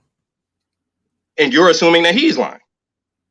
What do you mean lying? He didn't say anything. He just paid the fucking what she asked for to shut her up. But you assume that Diddy is guilty. There are no assumptions here. At least I can only speak for myself. I'm sorry. I'm not speaking for you. But like 8 figures. That's one case. And he also had contractual obligations towards her. Okay? Like we don't know the specifics of that deal. You know what I'm saying?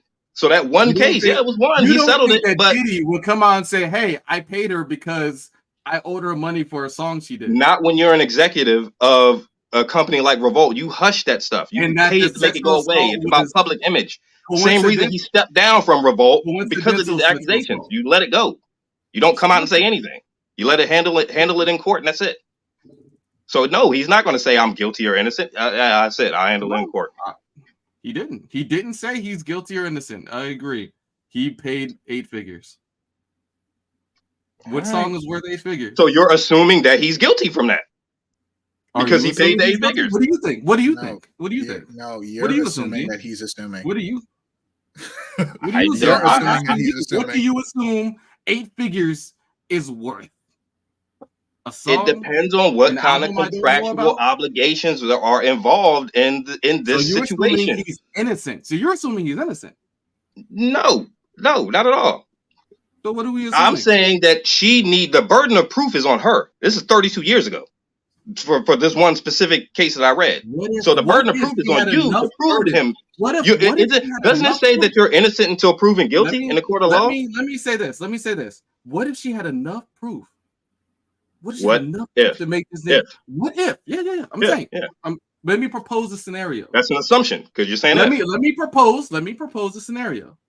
She says he sexually assaulted her in these number of instances, right? And it's then on videotape in all the detail.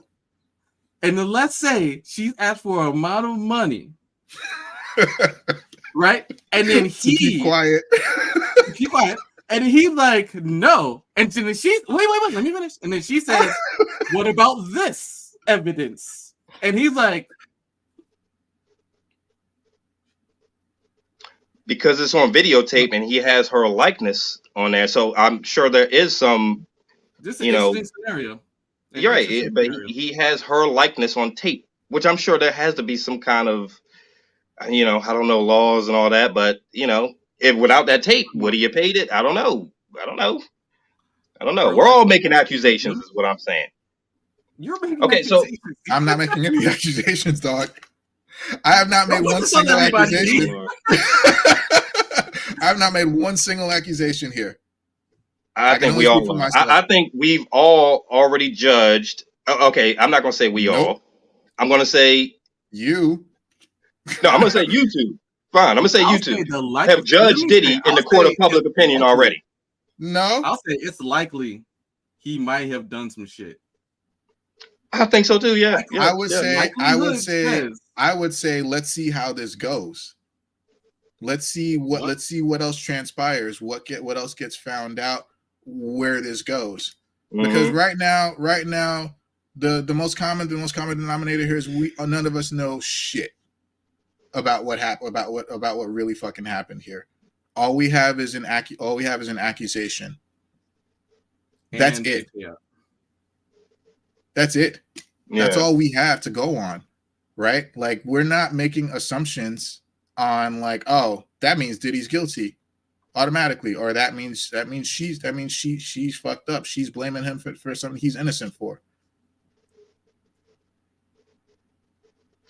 Yeah, definitely, man. I definitely think Diddy definitely is capable of doing something like this, but I just think that the burden of proof is on her, man. She's got to prove that this is what happened, and maybe I feel like Diddy is. I feel like in the court of public opinion, Diddy is judged already. Oh, of course he did some shit like that. Of course he would. Which I mean, yeah, shit. Some guys you probably would never even think of would do demented shit like that. For all we know, hey, I'm Team Will, and for all we know, Will Smith has done some crazy shit that might come up. Let me knock on some wood. I'm Team Will. I don't want Will to go through that shit. Will's been through enough. What's the other side of Team Will? What's the other side of Team Will? What's the opposite side? Jada? Okay. Your side, dude. So you're opposite of Team Will. You're either Team Chris or Team Will. Oh, Chris, right, Chris. Okay. Yes. Oh, you're Team Chris, bro. We had this debate. So okay, let's just go around the room. Let's just find since I'm the assuming one. Stop. Since I'm the assuming one. Let's make an assumption here. Is Diddy guilty? Okay. Frank, is Diddy guilty? Do you think Diddy did this? Not enough information. Juice, what about you? Do you think that Diddy is guilty? I think the likelihood of at least one case that he paid out on, he may have fucked up. There may have been some reason. There may have been some large incriminating reason for him. And then they dropped him from Revolt. Damn, I didn't know that dude had that much money, dog. Like, just to throw out like that, though? Like, fuck. Diddy stepped down from Revolt. He wasn't dropped. That's at least $10 million. I'm sorry. He stepped down in this coincidental when you're an executive of a company, you're not, no one person is bigger than the team, right? So like, you can't shed bad light on our organization, right? You have to go, at that point. He didn't step down. He didn't get pushed out of Revolt. He stepped down, he resigned. Like suggested he resign. Well, yeah, you have a board of, so they might have, but at the end of the day, unless they force him out, I guess the decision was on him. And from what I read, we just like focus on like Claudine pointed out, like we should like try to focus on like not blaming like the victims in situations like this, nobody blaming the victims. We have to be fair and understand that like when it takes a lot for somebody to actually come out in public in like against somebody as powerful and popular, right? As any celebrity, and say that person did something personally wrong against them, and that like we should kind of try to be compassionate. Like imagine if it was, imagine if it was you. Like imagine some fucking I don't know.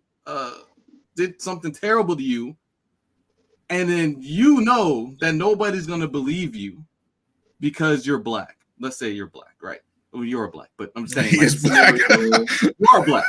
I'm black. Well, in a scenario in which like, oh, this is just a black guy asking for money, right? Mm-hmm. Let's just say, then like, how would you feel like, oh, I'm gonna go ahead and speak out against this super popular, famous, a crazy, amazing person?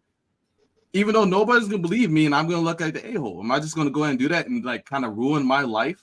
And then at the same time, all of my friends and family and people on the street I don't know hate me?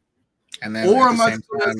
That's not fair, because nobody would know this girl. If she had accused Diddy the next day after all this happened, nobody would know this girl. You saw her on the street. Know her, and people from the people she lives around, who she interacts with her life, would know her and know the drama her trauma would know her trauma.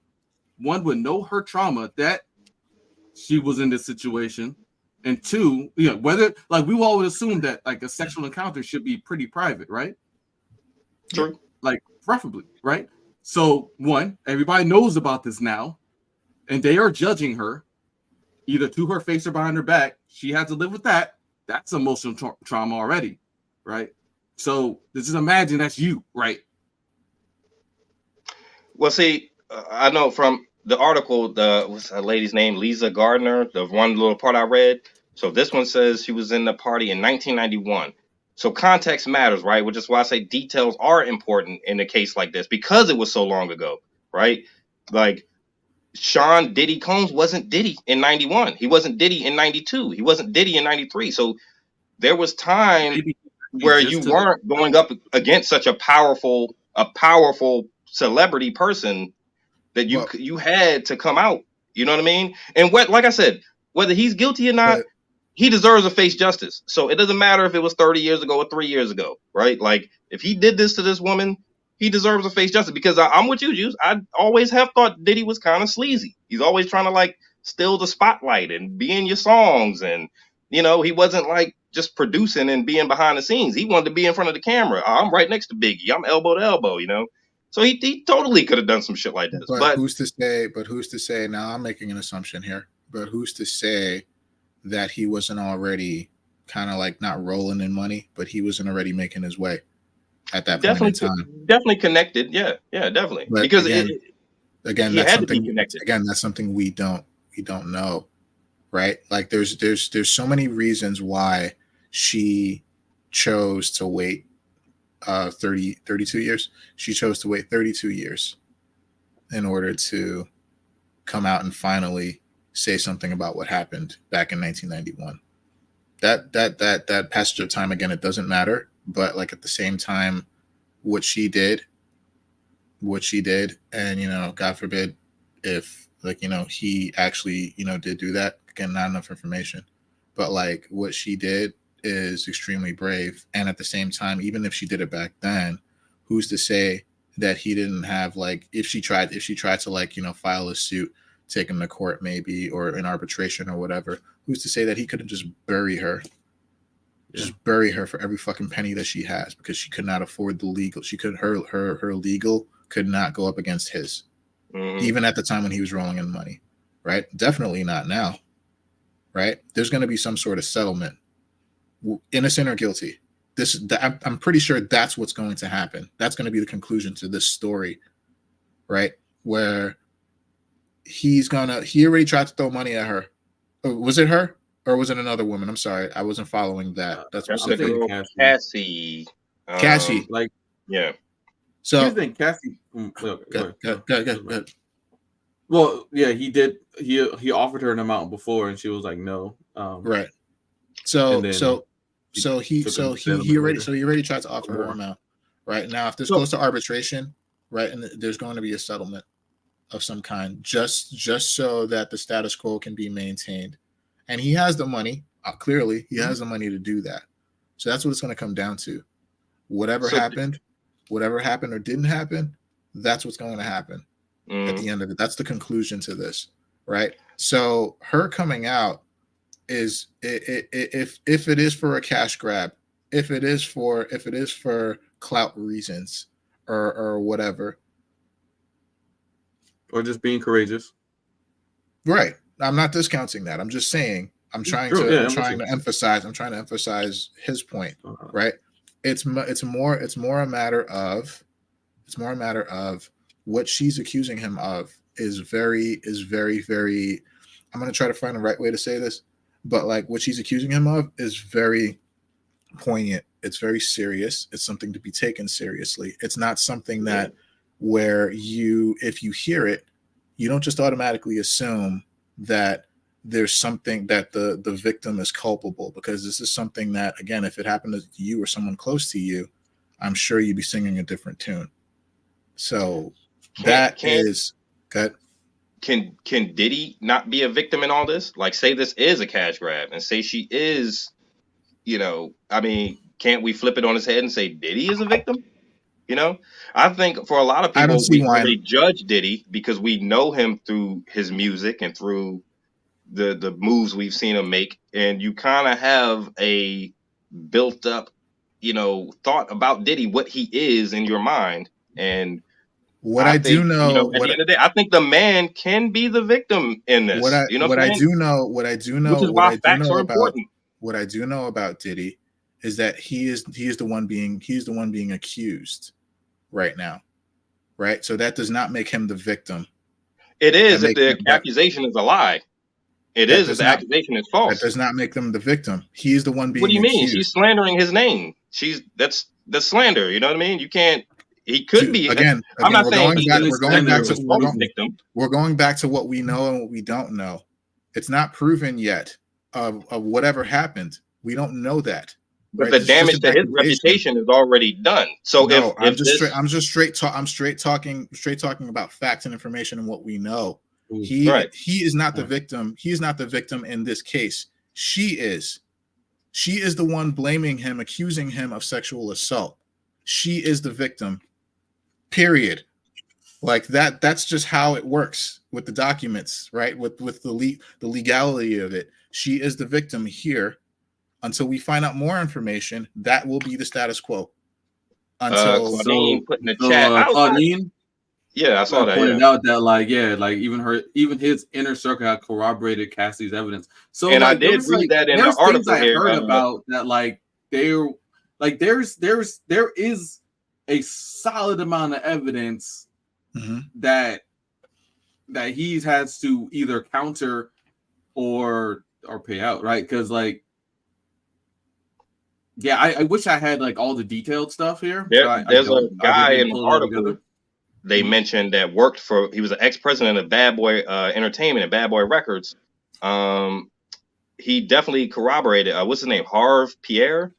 He said that another lawsuit was filed Tuesday, according to Harv Pierre, of sexually assaulting an unnamed former assistant.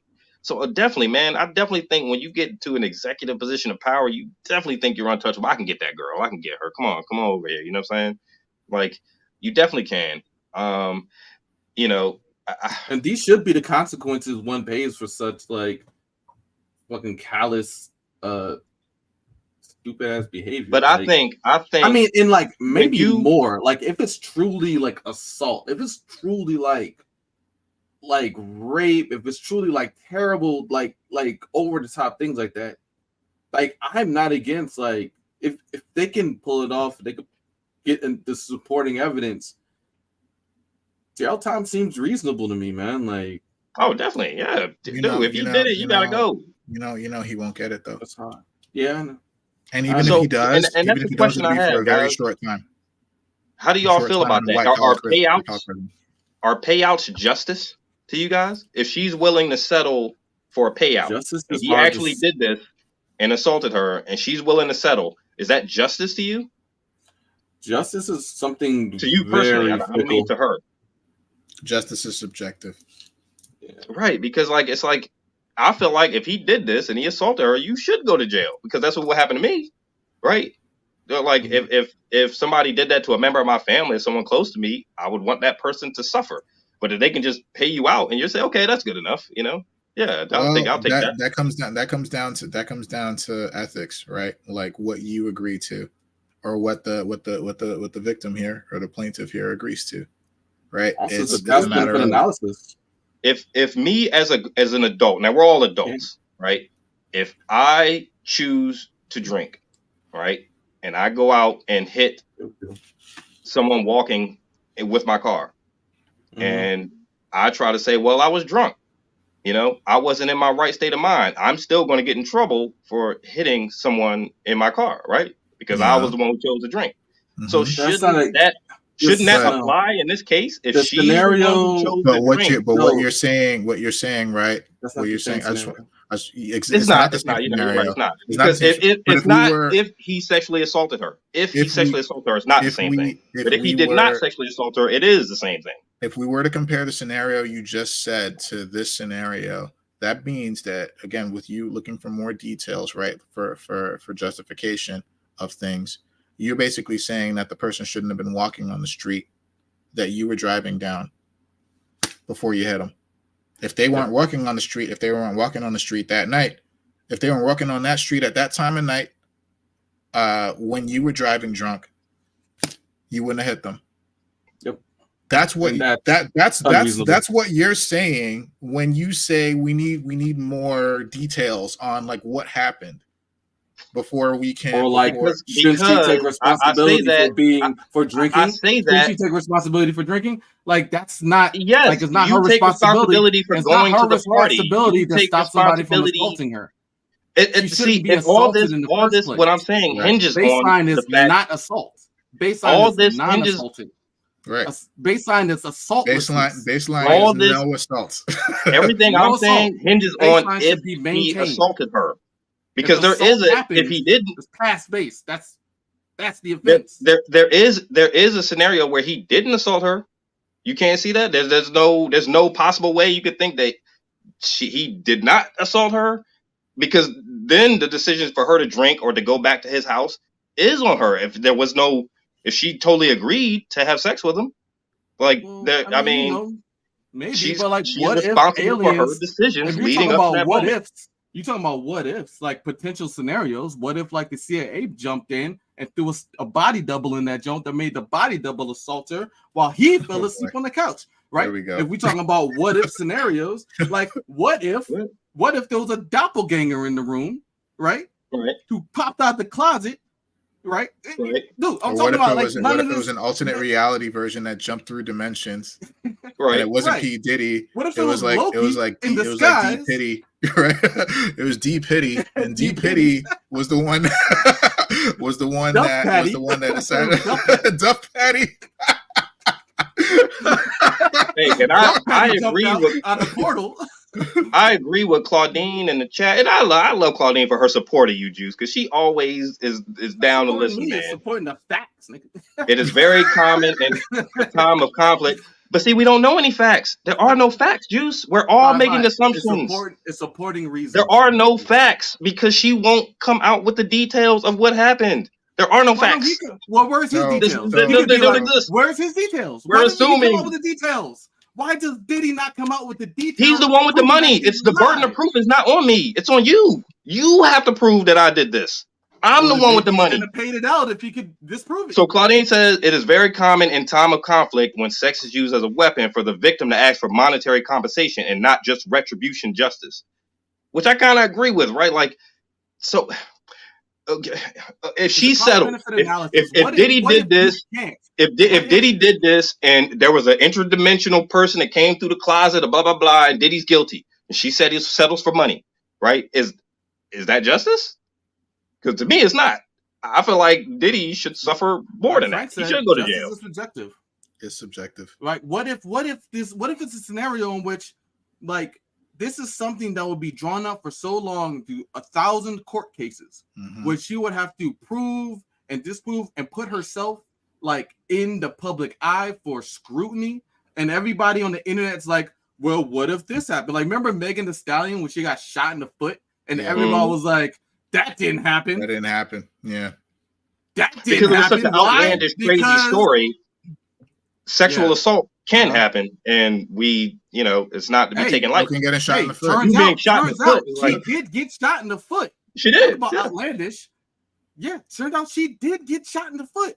Right. It doesn't matter if it's outlandish. So that crazy outlandish scenario of you getting shot in the foot. Remember what can she happen went through. because it was cool. Let me finish my scenario. It's like all the shit she went through. Like, she went through depression. She went through a whole lot of turmoil. Right. Her career suffered. Right. Off of people just not wanting to believe that she was a victim of a dumbass's fleeting moment of stupidity, of violent stupidity, right? And then, like, so in the scenario like this, like, there's a situation in which she would maybe be in court for all this time, right? Saying that she's trying to get him into jail, trying to prove to the point that she has to get him into jail, right?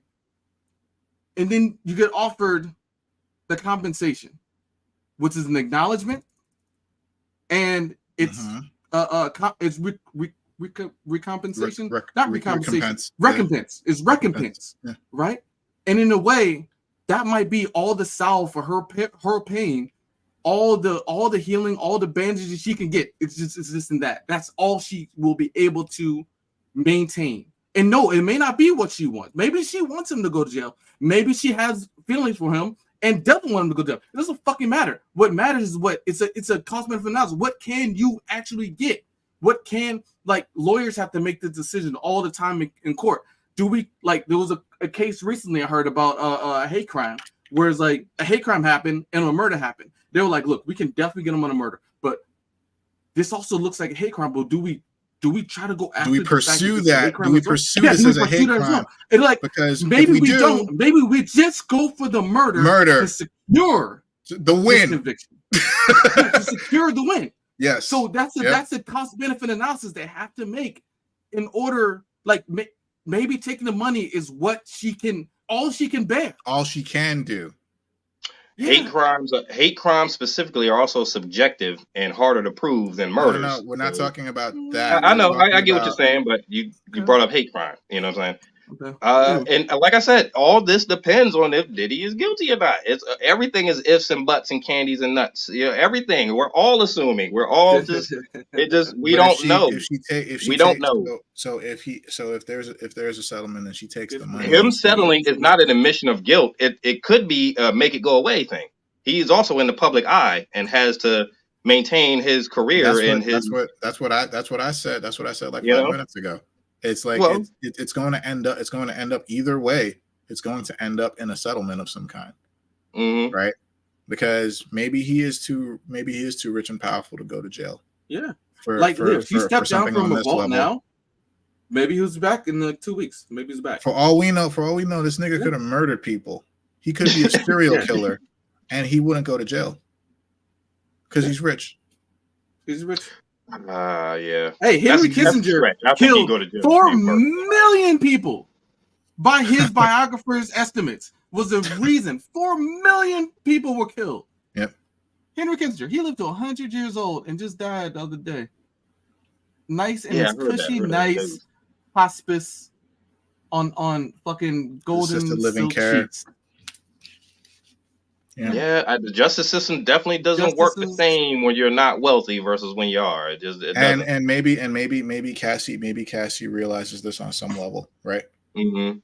She wants like Kaman said earlier, like she wants justice. She maybe wants him to go to jail, but maybe and I feel getting offered and taking the money. All you can get. You take what you can get. Maybe getting offered and taking the money is the only option that she has. That she's not going to get what she wants, but this is what she can get. And like Claudine says, in time of conflict, this is unfortunately the next best thing. So also she got him on the public scene, right? Like, look, everybody's looking at Diddy sideways now. Mm-hmm. Right. And this is the kind of the back end of things, right? What are the repercussions now in his public image? There was always this like mistrust of Diddy, like especially amongst the community, like the culture, like you just didn't really trust it. Why the hell are you always in the videos and in the spotlight? And you had all these issues. I said that John years ago. Yeah, ever since he came out dancing around Faith Evans. Yeah, I'll be missing you. Ever since that jump, man. And he's dancing in the rain, man. Mm-hmm. I was like, I don't trust this nigga. Yeah, he don't make music. It was like a clout grabber. He don't really make music. Yeah. I don't trust him. I mean, he definitely could have did something like this. I would not be surprised if they come out next week and say, "Oh, we found Sean Diddy Combs guilty." Da da da. Yeah, of course he would do something like that. Yeah. He's a celebrity. He's been on top for a long time, man. So you get this air of untouchability. He's the reason we didn't get another G-Dep album. That first G-Dep album was off the hook, though. That shit was tight. I like that joke, man. It was a good ass album, man. Cold to the wind, yeah. Danger Zone. That album was hard, huh? I still listen to that joke, man. Yeah, hell yeah, man. It's one of a kind, man. Yeah. Was it Danger Zone? No, the Danger Zone was on the ghetto. Yeah. Shout out to the ghetto. Shout out to the ghetto. It was hard. I'm about to go listen to that joke when we get off here, bro. Yeah, that album was off the hook. Yo, yeah, man. Craig Mack. Hey, yeah, man. All right. Yeah, you're right. There's a long list. Craig Mack, G-Dep. I mean, yeah, just a bunch of guys, man. Like, yeah, just always was some kind of shady about Diddy. So. Like when I feel like had on his last album, he was like shout outs or what Diddy popped up on Absol's other album. Mm-hmm. I was like, oh shit, man. He's like he's with Bad Boy now. And Diddy was on that job. I was like, oh shit, man. Protect this man. Protect this man. I think people are just trying to pay homage to Diddy because he is one of the OGs, you know. So like, because he was on another guy's album I was listening to, like did an outro track for him and whatnot. He has never. I don't know. I've never ever considered him like an OG. I've never considered him a part of the game at all. Like I'm just like I think he's just kind of there for a lot of it. It's almost the same way you consider like Suge Knight OG, right? Like he was there through all that time. Like you know what I mean? He was there. He was there for that whole East Coast, West Coast thing. He was in that zone he was there, but himself off the backs of the creative artists. Off the backs, and letting them and then threatening them and letting them die. That's all he did. Which is it's kind of not fair with the justice system in America. Is like if you can pay your way, you can get out of it, right? Like to me, that's not justice for him to be able to pay and make it go away. You did this to this woman or these women. You deserve to go down. You know what I'm saying? Like it's the same thing with Trump, right? Like if Trump is guilty, which is why I don't think Trump will go to jail. And I don't want to start juice. Don't start with that. I know I said the magic word, okay? But Trump is guilty. He got to go to jail. You shouldn't be able to pay your way out of it. Because me and you wouldn't be able to do that. You know what I'm saying? You've been alive for how long, and you've seen how these things go. Like it's just gonna keep going that way until there's some like extreme cognizant paradigm shift where all of a sudden the rich, the 1%, can't afford to stay out of jail. You know, like this is gonna be the way things are. I don't know if it's gonna change in our generation, but like they have to literally kill somebody in front of on camera, like, and like some like crazy homicide. But lawyers exist. Even then, it's gonna be hard to prove. Yeah. You can see it clear as day. Trump's line was like, I can shoot somebody on Fifth Avenue in broad daylight and they wouldn't convict me. I'm sorry that I'm forgetting the name. I'm sorry I'm forgetting of the name of that kid that had the assault rifle that was killing during the Black Lives Matter. Dylan Roof. No, was it Dylan Roof? Was it Brock? No, Brock? No, that was a rapist. Yes, that's right. I know you're talking about a guy. Why am I blinking on him now? I forgot his name. Kyle Rittenhouse. Yes. So Kyle Rittenhouse basically, right? Like he basically did that. Yep. And you saw what happened. And he's not even Trump. He's exactly. He's not even Trump. He's not even powerful. People who like black people. He shot white people who like black people, and he's what? It's fine. Like in public, probably on camera, on phone cameras, whatever, recorded. Yo, my man was like just clear as day, just taking niggas out. Maybe I shouldn't use the word nigga. How did he get out of that case? They assaulted him on camera, right? How did he get out of that?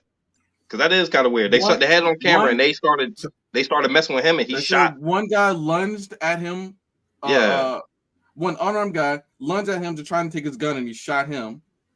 And where was guy this hit him with like a skateboard? And what kind of gun laws do they have in that state? Yeah, I don't know. It's weird. From that state, the gun was out of state. Gun. Right? He drove. Yeah, he did. He drove. Yeah, he drove there. Yeah. Besides the point. Is it? Mm-hmm. Yeah. Yeah. I mean, I'm not defending. Yeah, but it's like, it's weird. I was like, how the fuck did he get out of that? But it's like he's not Trump, right? Trump. He's not Trump. He's not a 1%er, right? Like, so it's like you said, Kaiman, where it's like you could literally see one of those motherfuckers like murder, massacre someone, rip them to shreds with their bare hands, live on TV, millions of people watching, maybe billions of people watching if it's that big of an event. But lawyers exist, and it'll be still super hard to prove, and it would still have to go through litigation, even though we fucking see it, because this is the fucking justice system. Like money is everything, you know. All right, you know what? Before I was about to start talking about Trump, but we will save this one. We do have to talk about the presidential elections and all the chaos that is happening, but we will talk about that next time. We should probably segue. We're 2 hours in. Doing pretty good, guys. Just an hour on this time. Look, we still need to talk about Susan Sarandon, Dave Filoni, and the 6 students. You know what I'm saying? I don't know what we're talking about Susan Sarandon. Right. Yeah, we could do Dave Filoni real quick. Yeah. Because I got questions really. Mostly because I gotta leave that to y'all, man. I don't understand. So hey, yeah, y'all bring that John up. Because I got. So basically, what you wanna? I got it. Good, man. Basically, Star Wars. I got this from the avclub.com. Star Wars enters a new era as Ahsoka and the Clone Wars. Dave Filoni becomes chief creative officer of Lucasfilms. Mm-hmm. So the article here says the man who can be trusted with Star Wars lore now that Disney is running things is Dave Filoni. To others, he represents nearly all of the franchise's silliest missteps, pulling Star Wars away from. Hang on, this is the wrong part of this article. Hang on. I'm thinking they're like shitting on Filoni. Okay, basically, he's not replacing Lucasfilm boss Kathleen Kennedy, who has shepherded the franchise in the post-Lucas era, but he has been appointed the company's new chief creative officer, which will involve him working directly with Kennedy to help plan out, quote, the next generation of Star Wars shows and movies, end quote. That is great because if anybody, I recently finished watching all of Clone Wars. I'd never seen the final season, right? So I went back, rewatched all the episodes. I mean, within the last month, I watched. Very cool. So you know what? You've seen the last episode of the Clone Wars, Mm-hmm. the 7th season. Man, that Order 66 scene, man, I was just like, damn, man, it was. I hate seeing Order 66. Anytime I see it, it just breaks my heart, man. Because they did the same thing in Attack of the Clones. Right? Every time. Every time you see it, it's like fuck. It's like Red Wedding, dog. Repeated like every time. Yeah, and it's like, and it's a linchpin in the fucking continuity of the universe, like of that universe. Right. It's so great though. It's without acknowledging 66 happened. Yeah, it's not great in the way of good, but it's such a great event in the way of the story and the narrative of what's happening. Right, like. I hate it, man. I hate seeing that shit every time. But to me, this is the best thing for Star Wars, man. To anybody who had a problem with The Last Jedi, I had to shudder to think what they did to my man Luke. Anybody who didn't like the Rise of Skywalker, this is the best thing because Dave Filoni knows Star Wars in and out. He knows the characters. He knows who's who. He knows how to tell interesting stories. I mean, just look at his track record as far as with The Mandalorian, with working so closely with George Lucas on the Clone Wars. I didn't know that George Lucas put up a lot of his own money to fund the Clone Wars. I didn't know that. That's what I heard recently. Yeah, that he invested a lot of his own personal capital to make Stone. So the last episode of Clone Wars, before they came out with the final season, was when Ahsoka got, spoiler alert for Clone Wars, guys. When Ahsoka got, what did she get? She got sent away, cast out of the Jedi Order. She didn't get cast out, but she walked away. That shit pissed me off. Like, none of y'all got her back. None of y'all just gonna cast her aside like she did this. You know what I'm saying? Little moments, man. Like, obviously she didn't bomb the Jedi Temple, man. I've been with y'all all these years, and y'all just quick to like see the Mace Windu was like, we have to expel you from the Order. Damn, man. So that right there is like illustrates the flaws with the Jedi, right? Like huge flaws with the Jedi, right? Like even though like you have like greats like Anakin, and because Anakin saw the flaws, right? Like Ahsoka, Dooku, right? Dooku saw like flaws. But there are like super huge flaws with the Jedi system, and one of those is the neutrality. That right there is like they should have spoken up for her in that moment. They should have. At least Mace Windu should have said like, "Yo, just hold on, let me talk to them. Let me talk to them. Let me just give me a moment. Just give me a moment. Just stay. Don't go anywhere." But it's that fucking neutrality. It's that fucking like kind of like robotic like sense of like not wanting to give into the emotion, right? Like almost like Vulcans, right? Like not wanting to give into the emotion, because to give into the emotions to give into the Force. Yeah, like to give into the emotions, to give into the Force, and to give into the Force means that you have this desire and you have this ambition, and God forbid you have desire and ambition, because that automatically makes you a Sith in their eyes, right? It's like it's fucking like it's just the fucking Jedi. Anything that brings you passion.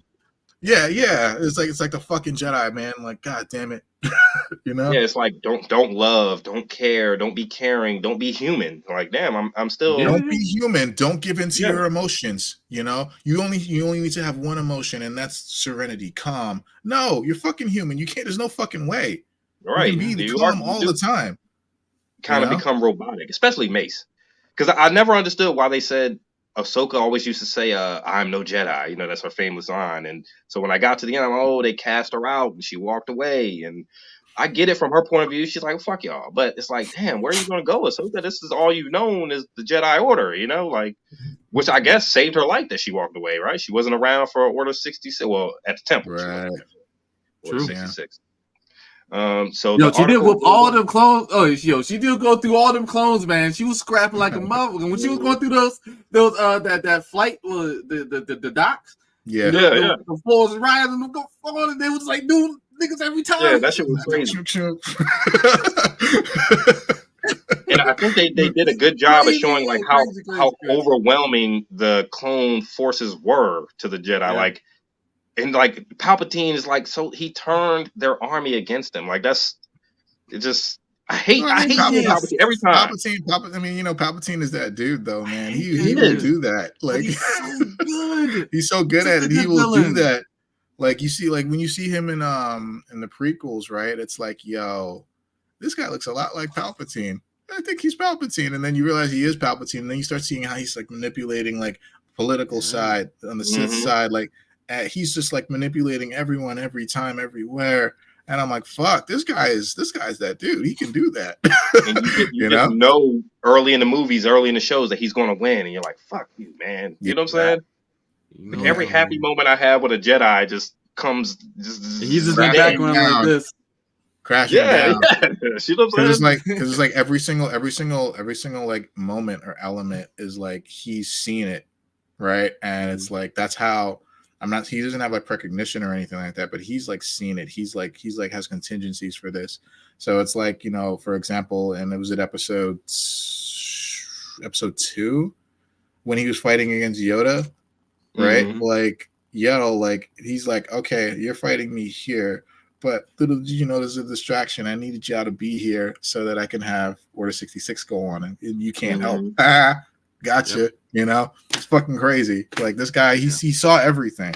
His line is classic. It was a long setup plan, like huge setup. Look, I just finished what's a book?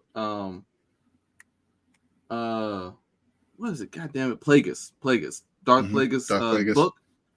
Bro, like that setup, man, is such a long setup, man. Like the rule of two, this Palpatine crafted and inherited a crazy plan, and then betrayed his master to change the plan, to do it his way, so that he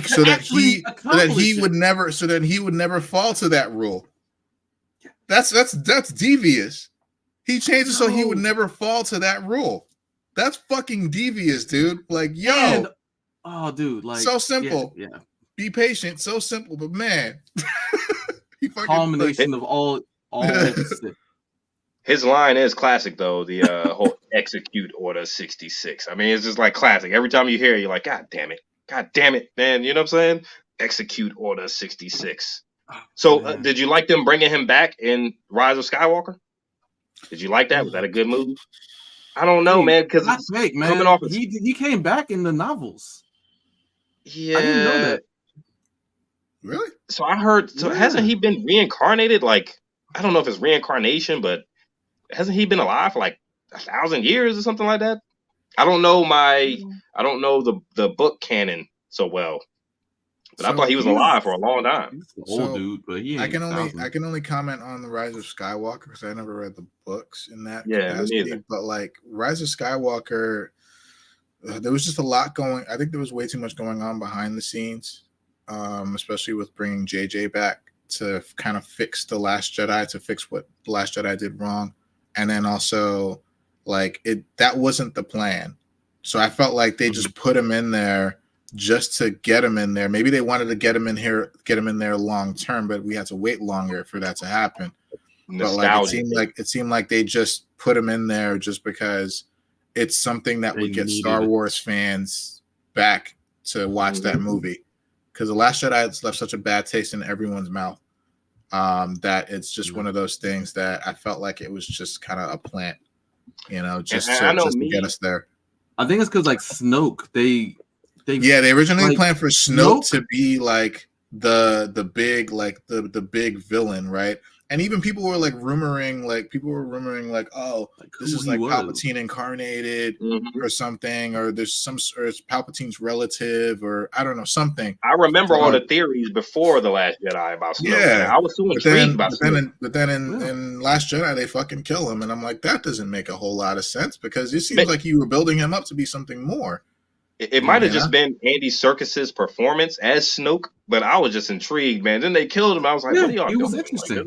Like, why would you kill the guy who's supposed to be your next big bad? There was just enough mystery and setup between The Force Awakens and The Last Jedi to kind of like, oh, okay, we're gonna see more of this guy. This guy is like our new Palpatine, or this generation's new Palpatine. Because he wasn't really in the first one, right? He was only like a vision. Like a shadow, in the first one. But then when they kill him, and then they literally bring back Palpatine in the third movie, The Rise of Skywalker, where it's like, I felt like they wanted to keep Snoke around. Yeah. But Rian Johnson is like, fuck that, I'm doing this my way. And he completely just fucked up a whole lot of setup and lore with his decisions in that movie.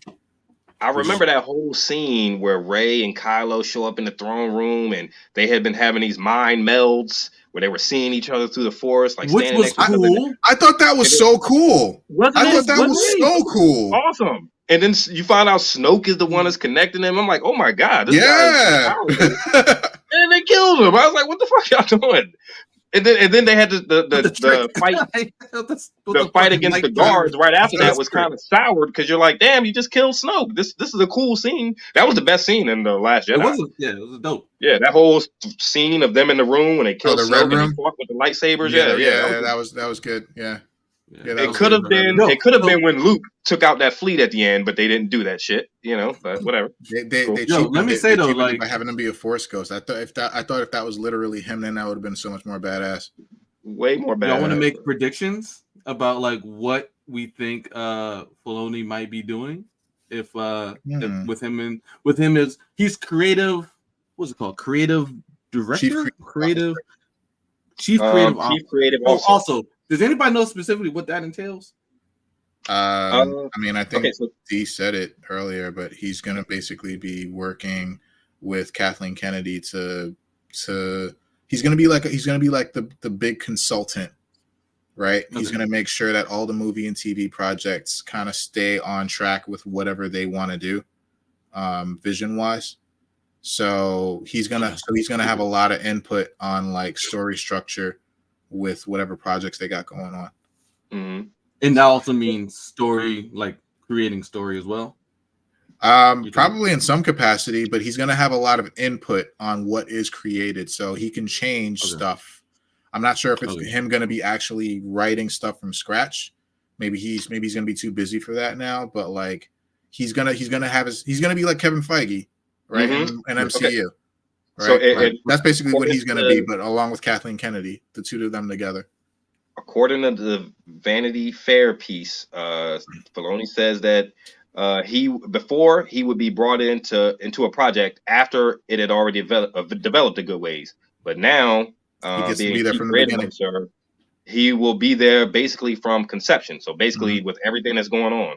So it sounds like, speaking of Kevin Feige, the article says it sounds like he'll be taking a role similar to what Kevin Feige does with Marvel or what James Gunn is doing with DC. Yeah, which is great for Star Wars, because he knows the content, he knows what we like, So this can only be this is a home run for Disney as far as the Star Wars division. So what were you saying as far as predictions? Like, what do you mean? I mean, you guys want to spitball anything? Like, what do you think he might do? I think Well, go ahead. Good.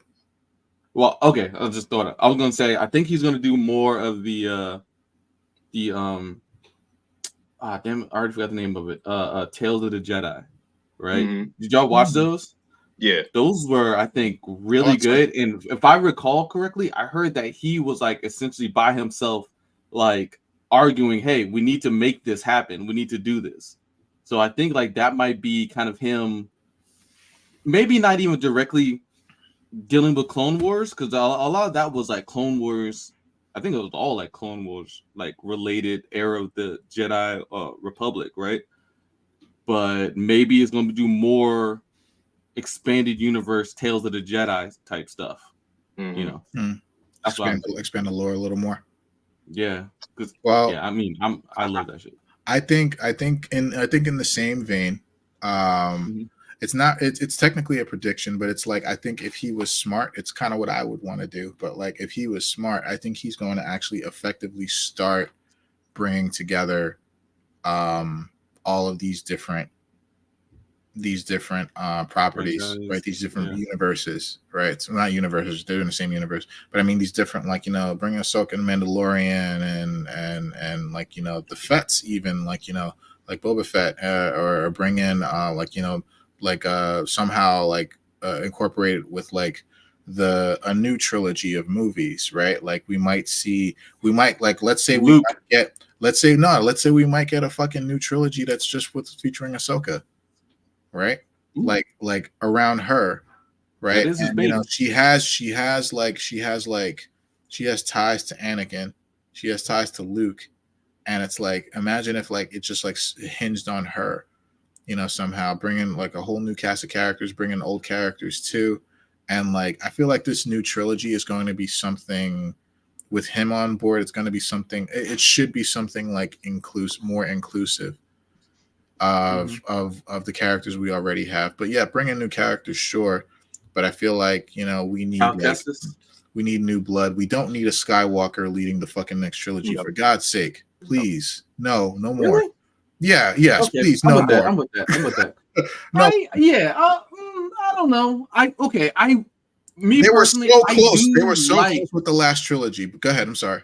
But Luke though is like, he's the legend. We get a new Luke, and we need more Luke related lore, right? Luke rediscovering, because here, one thing I feel like has to happen still is the reconstruction of the Jedi Order, right?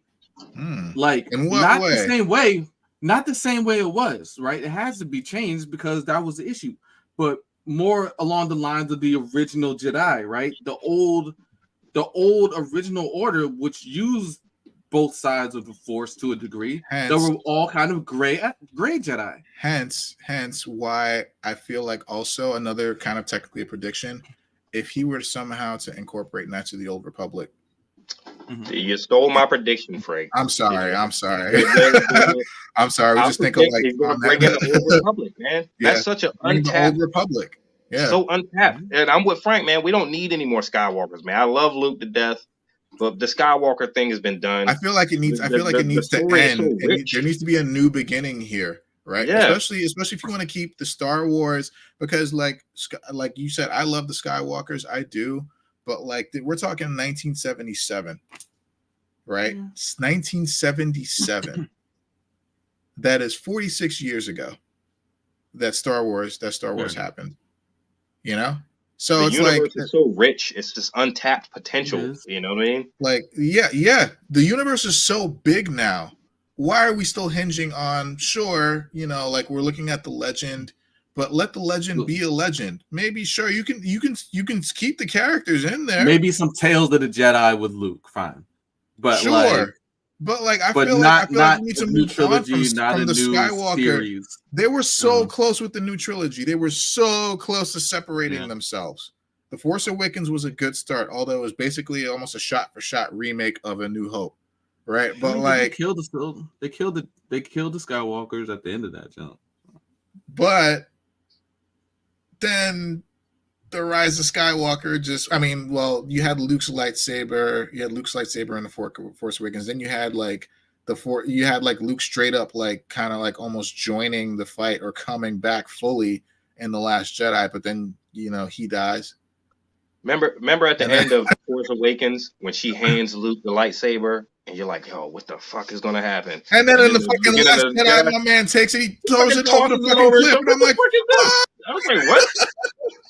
I'm like, wait, why? I was like, disrespect. Right there, I was like, what is that? Luke wouldn't do that. Like, it's like, why is he so somber and shit? I agree, though. Like, the Jedi Order does need to be rebuilt. I want to know why he was so bitter. We still don't know. We don't. We still don't know why he was so bitter. Maybe they could do like a Luke partially with Kylo Ren, right? Like, was it Thrawn? Did Thrawn do this to him? No, I think the whole thing with Kylo Ren hit closer to home than we think. Right? Because he was training the Knights of Ren. He did say that in some capacity. Why he did, but I mean, why would he think that Kylo Ren was all of a sudden evil and then try to murk this nigga? Like, some shit happened to fuck him up. I feel like he was traumatized. Something happened. Something happened to make him jump to that conclusion. What was it? But was it Kip? Okay. It could also be. Shit? It could also be, again, it's all theory. Sure, like, it could also be maybe because, like, you know, Luke is like, I'm done with the Jedi. I don't want to be a Jedi anymore, and, you know, I'm gonna become a hermit and isolate myself. But like this guy, but like maybe there was more Jedi. Maybe there was more Jedi training, more Jedi in him than he thought. Right. And that's why he would automatically, I think, like, that's a good reason for him to automatically jump to a conclusion like that. No matter how close you might be to someone, right? If you have like a training partner or a Padawan, right? If you feel like, if you see and you feel like that person is becoming evil in some capacity, you must end them. That is your duty, right? Look at Obi-Wan Kenobi and Anakin. Or you could talk to him. I was having this conversation with one of my friends. Like, was that the honorable thing to do for Obi-Wan to leave Anakin to suffer and burn? Yeah, I feel like Obi-Wan, if that's your brother, you should have put him out of his misery. There never should have been a Darth Vader. I think you should have killed him. That was not honorable. Yeah. You left him to suffer and die on his own. But that was I think him killing him was not merciful. Him not killing him, I should say, was not merciful per se, but it was more like the emotional part of him. He couldn't bring himself to do it. Maybe seeing him kill the younglings was just like, fuck you, I'm gonna let you burn. Like, you know? I think like on some level he also thought like kick him his ass into the fire. Yeah, kick him, put him out of his misery. One swift lightsaber stab. That's taking it to the next level right there, right? That's you being personally responsible, even though technically you were responsible. But at the same time, it's like he couldn't bring himself to do it, and it's like he essentially sentenced him to death with cutting off his arms and legs and shit like that. You know, like he essentially sentenced himself to death, so he could not go any further than that. As someone who truly loved Anakin and cared about him, it's not the Jedi way, though. Which is why I feel like if he truly loved him and cared about him, he should have finished him. You know, he should have. That was dishonorable. But he essentially did kill him. He just it's like you know what is it? The gun doesn't kill people, the bullets do. Mm-hmm. Right. So it's like he sliced off his arms and legs, and then he's like you're Obi-Wan, you're like, and he's right next to some lava. You're like, okay, he's dead. You know, there's no fucking way he's gonna survive. Even Palpatine was surprised when he showed up. He's still alive. But he did. But it's still like this. You know, it's like they were so close in getting back. They were so close. How much trouble would have been saved? They were so close in the new trilogy with separating themselves, but they started like introducing like homages to the old characters. But then it turns out that we've been fucking following a Skywalker this whole time. Well, a Palpatine, I should say, this whole time, who then names herself Skywalker, and I'm like, fuck, it's a Skywalker all along. God damn it! So the Last Jedi probably would have been top. Skywalker's All they had to do was nail Luke. Where the hell did she get that orange lightsaber? Was it orange or yellow? Was it a yellow lightsaber? Then what? I still don't understand. Maybe I got to watch a video or something. Rise of Skywalker. The Rise of Skywalker at the end. Remember, she took it off the top of the staff because she buried Luke's and Leia's. Right? Was that Leia's? Yeah. No. Leia never had a lightsaber. That was She just buried Luke's. It was Luke's lightsaber. I don't remember her burying a second one. Did she bury a second one? I thought it was two. It might have been only one. I think I saw that movie. I was so disappointed. Was it Kylo Ren's then? It might have been. I don't remember. Because Kylo Ren's has a unique look. It might have been his because he's gone too. So where the hell did that yellow lightsaber come from? She was carrying that around the whole time because she had that staff in the first movie. It's probably just the kyber crystal that she chose. Yeah, that's all. Because you can choose yellow. It's just that we've been following Jedi and Sith who only have the three colors between them, right? But they have other colors. Yeah, it was Luke's and Leia's lightsabers. Luke and Leia. I didn't know Leia had a lightsaber. Yeah, did she have one? Yeah, I gotta watch that movie again. Y'all gonna make me watch. That's another thing I want. I want to know Leia's. Yeah, I want to know Leia's story. She was actually really strong in the Force, like in this. And she was strong. Going through some of the old books. She was strong. She had her really duties strong in the mixed Force. between being like a princess, being like the princess, and her training. But she was training as a Jedi with Luke, right? Oh. And then she spent time training Rey Remember at the beginning of the last movie. Oh yeah, that's right. So like she had some capability in the Force, at least enough to. Oh no, she was extremely Force sensitive. Yeah. She was like Child of Vader, not like Luke or Yoda level, but like she was very, very Force sensitive. Like she was very adept in it. But like I always thought her training Rey, that little scene they had was like a response to the fans saying that Rey was a Mary Sue. You know, like how she just knew how to kind of do everything and didn't have to train. Yep. And they just showed a little clip of her training with Carrie Fisher just to make, you know, so you can't say we didn't train her. We trained her, you know. Yeah, so, she was absolutely a Mary Sue. I mean, I was very impressed by Kylo Ren though, because Kylo Ren, he's so strong in the Force. Like my man, like how's my man able to hold a whole conversation while holding a Force bolt in place? Isn't that crazy? That first scene where he stopped that bolt and just held it. He didn't even need to put. He needs to put his hand. He didn't put his hand up after a while. He was just like he put his hand down. The shit was still like, and he's holding a whole fucking conversation with Poe, and then talking to his ordering stormtroopers around. And then he's like, all right, let's go. And then the Force bolt fucking goes and destroys like a part of the ship. And I'm like, he was definitely intimidating. Yeah. Man, I gotta say, guys, I gotta disagree. I gotta go back, man. I don't want the Skywalkers to end, man. I was mad. I felt terrible when he died at the last movie. I think the Skywalkers, yeah. I think Kylo Ren's not a Skywalker. He's a Solo. He is a Solo. He's not a Skywalker. Leia's child. I know. He's a bloodline. Yeah. That's like saying Jon Snow is not a Skywalker. He's a Stark. As much as she wants. But she can call herself Skywalker as much as she wants. Like Kylo Ren was a descendant of the Skywalker bloodline. He carried the blood. That's why he was so powerful. I mean, Palpatine was powerful, but Palpatine I think that speaks to he was. I think that speaks to Leia's Force sensitivity, how strong she was, because she was able to pass that down to him, and he was just ridiculous.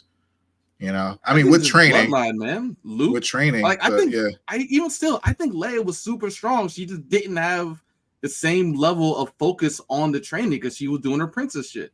Yeah, if she had trained like Luke had trained, she'd probably be just as powerful as anybody else. Which would be awesome. I don't disagree with that. I feel like that's true. I think they should probably do like, I mean, you do have Disney Plus now.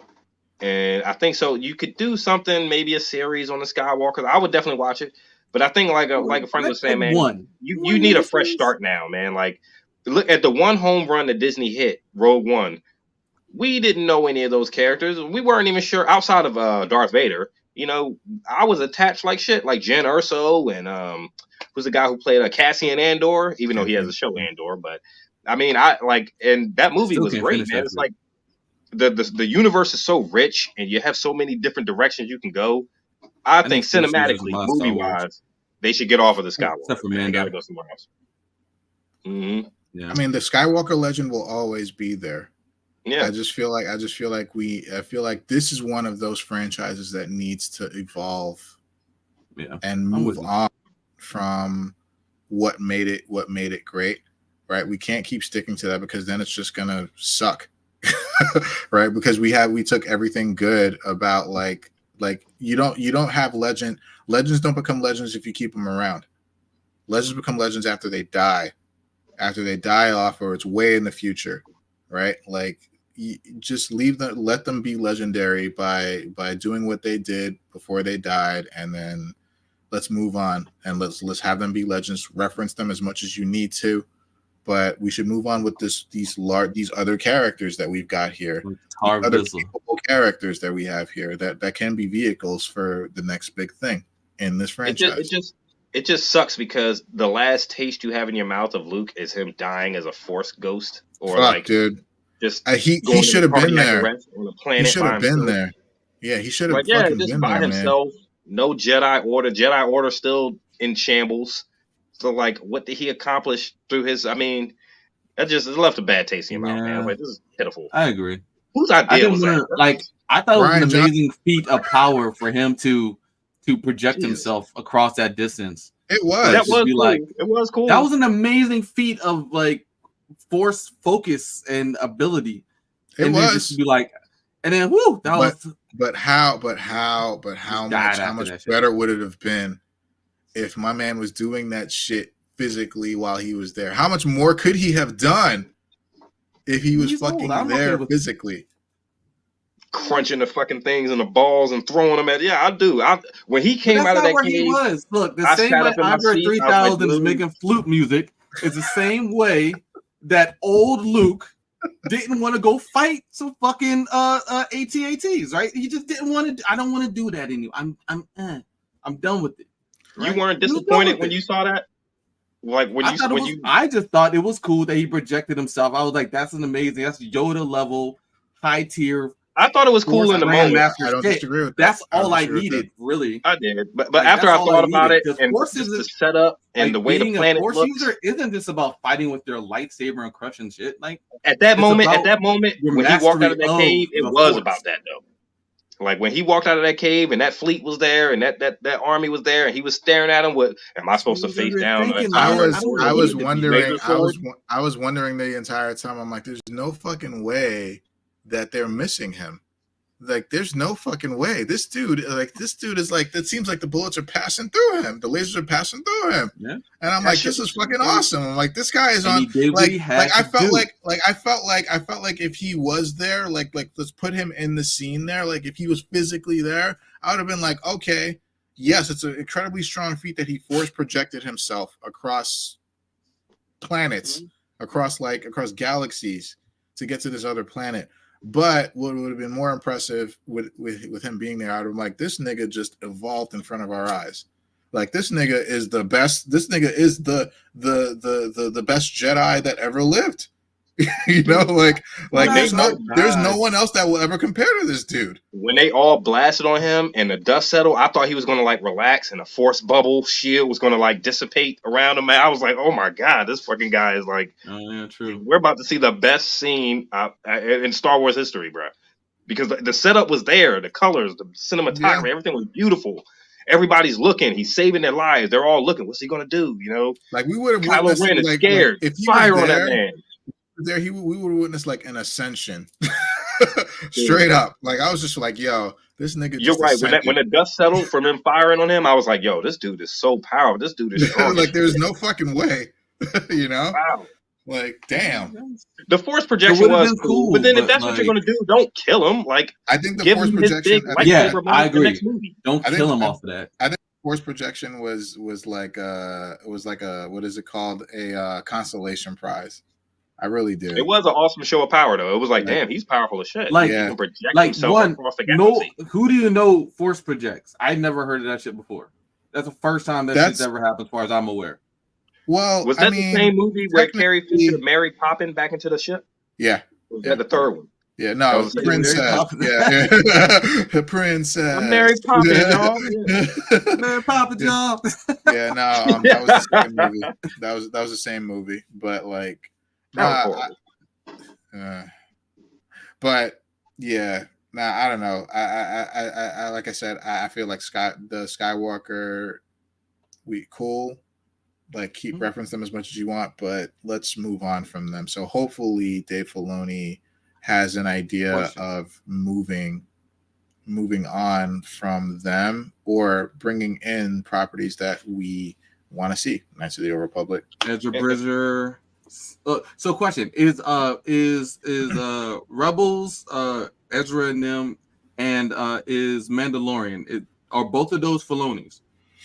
The Mandalorian is. I'm not sure about Rebels, but I know Ahsoka is. So Ahsoka, Mandalorian, and Clone Wars. The Book of Boba Fett was which I hated the Book of Boba Fett. He did the Book of Boba Fett too, though. Oh, he did. Okay. It was really best when they brought the Mandalorian back into that show. That was when they brought Mandalorian back in. I was like, "Oh, it's good again." What happened? Yeah. Oh, episode 3 again. Yeah. I was like, "Oh, this is Mandalorian season 4 or 3." Oh, yeah. Okay. That's why this exists. Because I was like, I trust Dave Filoni though. His track record, just off of the Clone Wars, he knows the canon, he knows the story, he knows the characters. I trust him. I think Star Wars is in good hands going forward. Yeah, probably just gonna do. Yeah. I look forward to seeing what comes up next, man. Like, you know, speculation aside, I'm excited. Like, I've been probably unhealthily on like a Star Wars binge recently. Like, I've been consuming so much Star Wars content, it's ridiculous. Audible recently had a sale on like Star Wars audiobooks that were just like half off. I spent way more than I should have. Like, it's a thing right now, and Claudia, to tell you, it's probably too much, but like, I like the Star Wars lore is so rich and there's so much potential, and the characters are so like, they're so conflicted and real, right? Like, I'm going through the this book where like Kanan and Hera meet, and it's just like, it's Kanan, man. Like, Kanan Jarrus is one of the coolest characters ever to live, and it sucks because they're all dead, right? That's another thing you gotta deal with. Like, you love all these characters, but they're all dead. No, man, Kanan, man, shit. But you want more of them, right? It's like, man, these guys are so great. Like, I want more of this character, so I'm like scrounging for like I got the comics, the Rebels comics and shit. It's just like, man, so I remember that mess went down with Kanan. I was with Hera. I was like, Kanan, no, you know what I'm saying? Yeah, it was like, wait, this not like this. Not like this. Yeah, not like this. Yeah. What movie was that? That the Matrix? Yeah, not like this. Yeah, not there. It's Matrix. It's like, not like this. It looks right at the camera. Not like this. All right, guys, we had 2.5 hours, man. Y'all want to jump to one more? The students, or? I love talking about Star Wars. Star Wars is so cool.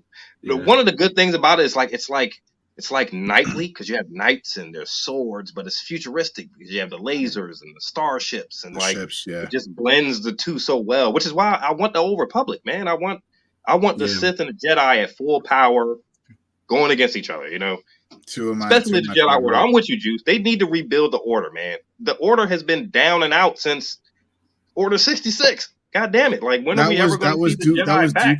That was Dooku's whole philosophy. That was his whole philosophy. That was fucking Palpatine. Palpatine saw that fucking weakness, right? Like, the Jedi is fucked. Like, you think we're bad? The Jedi is probably worse in their own way. While keeping and hiding behind the Republic. You know, even the status quo. The status quo was their problem. Yeah. They were too concerned with keeping that, and they would not. They had blinders on everything. A peripheral vision was. But they weren't wrong. No, technically, they weren't wrong. They weren't right though, but they weren't wrong. They weren't right. Because remember what happened once the Republic fell. Then you got the fucking Empire, and it was worse for the people. So the status quo arguably wasn't good for all the people, but was good for more people than the Empire was. And then since then, it still ain't fixed. But that status quo in the last still wasn't fixed. But that status quo, that status quo is not ideal for the people. It's not ideal. It's not ideal at all. Like you have this entity that, like, this large group, corporation, if you will, right? Like, they go down, and then the fucking Empire comes along, and then when the Empire goes down, something else is going to come along, and the common denominator is that nothing's really being done about how it affects the people on the ground. But also, you have to take in consideration, nothing ever is done. No, true. I'll agree with you there, but something needs to be done. Something needs to be done. Like, so there needs to be more. There needs to be more action that the Jedi needs to take. Hence, restructuring them, right? Like, hence, like, having them, like, understand that you can't just sit in neutrality all the live long day. You have to do something. We have to do something. Like, fucking go talk to the Sith. Like be more political. Go fucking talk to the Sith and be like, yo, okay, how are we really gonna handle the shit between us, and how is this going to affect the galaxy? Right? Like, the Sith are fucking insane. The Sith are evil backstabbers. I wouldn't trust them in a room either. The Sith are evil backstabbers, but the Sith have what the Jedi don't. The Sith have what the Jedi don't, and that is passion, ambition, drive. You can get things done with those qualities. You get fucking shit done. But what do they do it for? They give it to the anger side. They do. Of course, they do it for the wrong reasons. But it's not. Those are not bad qualities to have. They do have passion and they do care. And they do love. Those are not bad qualities to have. They're not at all. There's a human quality. Right? Yeah. I think we all understand. Like we agree that balance is the key. Right. So the Jedi were too good, but the Sith are too fucking bad. That's like going to the Nazis. It's like Nazis. Why do you? So what was the real problem? Like, you would take like genocide. Like what the real problem was. So you know their answer. And the problem with the Jedi, the Jewish people, they're the problem. Elaborate more. Well, I don't know about that. I think that's wrong, but the problem with the Jedi is they were too involved in the Republic, and they had too much power, and the Force had to be balanced. They had to go down. Order 66 had to happen. You know, like you had to balance the Force back to the dark side as well. You know, the Force is all about balance, and I think the light had gotten too, the Jedi had gotten too powerful. I heard a suggestion a while ago that what the Jedi needed to do ultimately was like separate from the Republic. Like for them to continue, they needed to for them not to be allowed part of that government. For them to be allowed to evolve. For them to be allowed to evolve, they need to separate. And for them to be able to allow to make their own decisions and like actually work for not be, like you said, neutral. Like neutral is a trap. Mm-hmm. Like to not be neutral, but instead to be objective, maybe. Like actually objective. Yeah. Because like neutrality and objectivity is not the same thing. Not the same thing. No. And like when people conflate them, but it's not. And so like if they were able to actually see places that were in trouble, it would have made them an enemy to maybe the Republic while they were helping people who actually needed help. Mm-hmm. And maybe it would have made them heroes to the eyes of the people who needed help at that time, right? But they would have been doing what's actually right, like the vigilante type shit. Like they would have been out there doing what needed to be done instead of essentially working as it almost seems like they were like military. Yeah, it seems like they were like hired guns or hired they were muscle. Yeah. And even as involved as they were in the Republic, the seed of the Sith still grew right under their nose. You know what I mean? Palpatine was right there. You know, I mean, Palpatine inserted himself in there. Mm-hmm. For a specific reason. You know, for specific reasons, he inserted himself in there because that's the smart fucking thing to do. Yeah, that dude's a goddamn genius. Infiltrate. Find out how the enemy works, and then destroy him from the inside. Mm-hmm. That's war. That's the art of war. Give them the tools and then use that one against them. Yeah. And that's another thing about The Last Jedi that left a bad taste is like you were wondering, what has Luke been doing this whole time? What's he been doing? And you find out that he's been rebuilding the Jedi Order. He started the school and he's bringing together other Force sensitives. And then they destroy the school. You're like, well, shit, I can't, like the Jedi, I can't catch a break in this motherfucker. You know what I'm saying? Damn, like even we got a school back and you destroyed that. Like, what's going on here? But that was one of the cool parts about Mandalorian. Remember when they went to go visit, when he went to go pick up Grogu? He saw Ahsoka there, and they would just say, he was like, yeah, we're rebuilding. They were out there building little shacks and stuff, and they were like looking for their students around the galaxy. And I was like, yo, I want to see, I don't need a lot of it, but give me some of that. Yeah, just give me some of the happy Luke where he's out there with a mission, and he's like he's still wide-eyed and bushy-tailed. You know, like sure he just killed his dad, but come on, man, like you had to do it. You're still a hero. You saved the galaxy. You know, right off that. He didn't kill his dad. Palpatine did, right? Like Palpatine killed his dad with the electricity, and then there's like the whole "I am your father." How did he die? I mean, he didn't get run through. He just got electrocuted, right? He got electrocuted by Palpatine because I forget was it because he he sided with Luke like towards the end of this Empire Strikes Back, and then I feel like he could have ate that lightning a Palpatine's little like, bit. nah, Vader? nah. Actually, that was his weakness. Hey, that was his weakness by design of the suit. I did hear that he put him in a weak like to keep him kind of in check. So like that electricity was a death sentence for this nigga. Like, yeah, there's no way. I mean, other people were able to survive it, right? Like, you know, Luke was able to survive it, and I forget who else. His suit was designed to be a conductor. That shit was just that fried him from the inside out. So, like, he barely had time to deliver "I am your father" before he fucking, he's fucking gone. You know, he took his helmet off. Was like, yeah, he's like, but those old movies. Sorry, not I Am Your Father. Like I Am Your Father was shit. I Am Your Father was Empire Strikes Back. I'm talking about Return of the Jedi. Excuse me. I feel like Luke could have still dragged him onto the ship. They were right there. Drag his body on there, man. Take him. He did, right? Because he burned him. They burned him at the end, right? Am I forgetting that? Is that right? Yeah, they cremated him. Yeah. Right. Yeah. And I totally forgot. What was the Ewoks? The Ewoks. I remember seeing that movie when I exist. So I saw Return of the Jedi, right? The Ewoks were there, and then remember they came out with an Ewok movie, right? But I just never connected the two. Man. Yeah, I know that Ewok movie. There's two Ewok movies. It's called what the fuck? Is it called Ewoks? Battle of Endor. Yeah. Yep. Yeah. There's two it's Ewok disconnected movies from Star Wars. It has nothing to do with it. But those are the Ewoks from Star Wars. Yeah. I never seen them. I watched them all the time as a kid. We had the VHS. Like, oh really? I could find that, those 80s movies, man, they were special, man. Yeah. I've never seen them. I never heard of them. There was these two little blind kids, and they were like living with the Ewoks in their village, and there was like it was a whole lot of shit going on. But all those 80s movies, Willow, all those 80s movies, man, were Legend. crazy. Hey, Willow holds up. Oh, Legend with Tom Cruise. That movie is still weird. Like to this day, that movie is still like weird. Yeah. It holds up though. It does. It kind of does. But Willow also holds up too.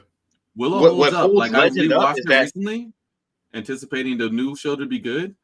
What's that? Legend? Unfortunately, Willow. Willow. Okay, yeah. They had a TV series. Apparently, that didn't work out. But nope. But the original John was great. I don't remember the bad guy's name in Legend, but that's what holds that movie. His performance. Who's the guy? He played Shao Kahn. He played Shao Kahn in the first Mortal Kombat movie.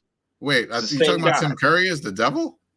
Yeah, is that him? Is he the devil? But he wasn't Shao Kahn. Yeah, the devil. Yeah, I thought that was the same actor. No, different guy. Different guy for sure. But his performance, man, when he like stepped through the mirror when the girl was like dancing, remember she was dancing, and that fucking outfit was like, yo. Yeah.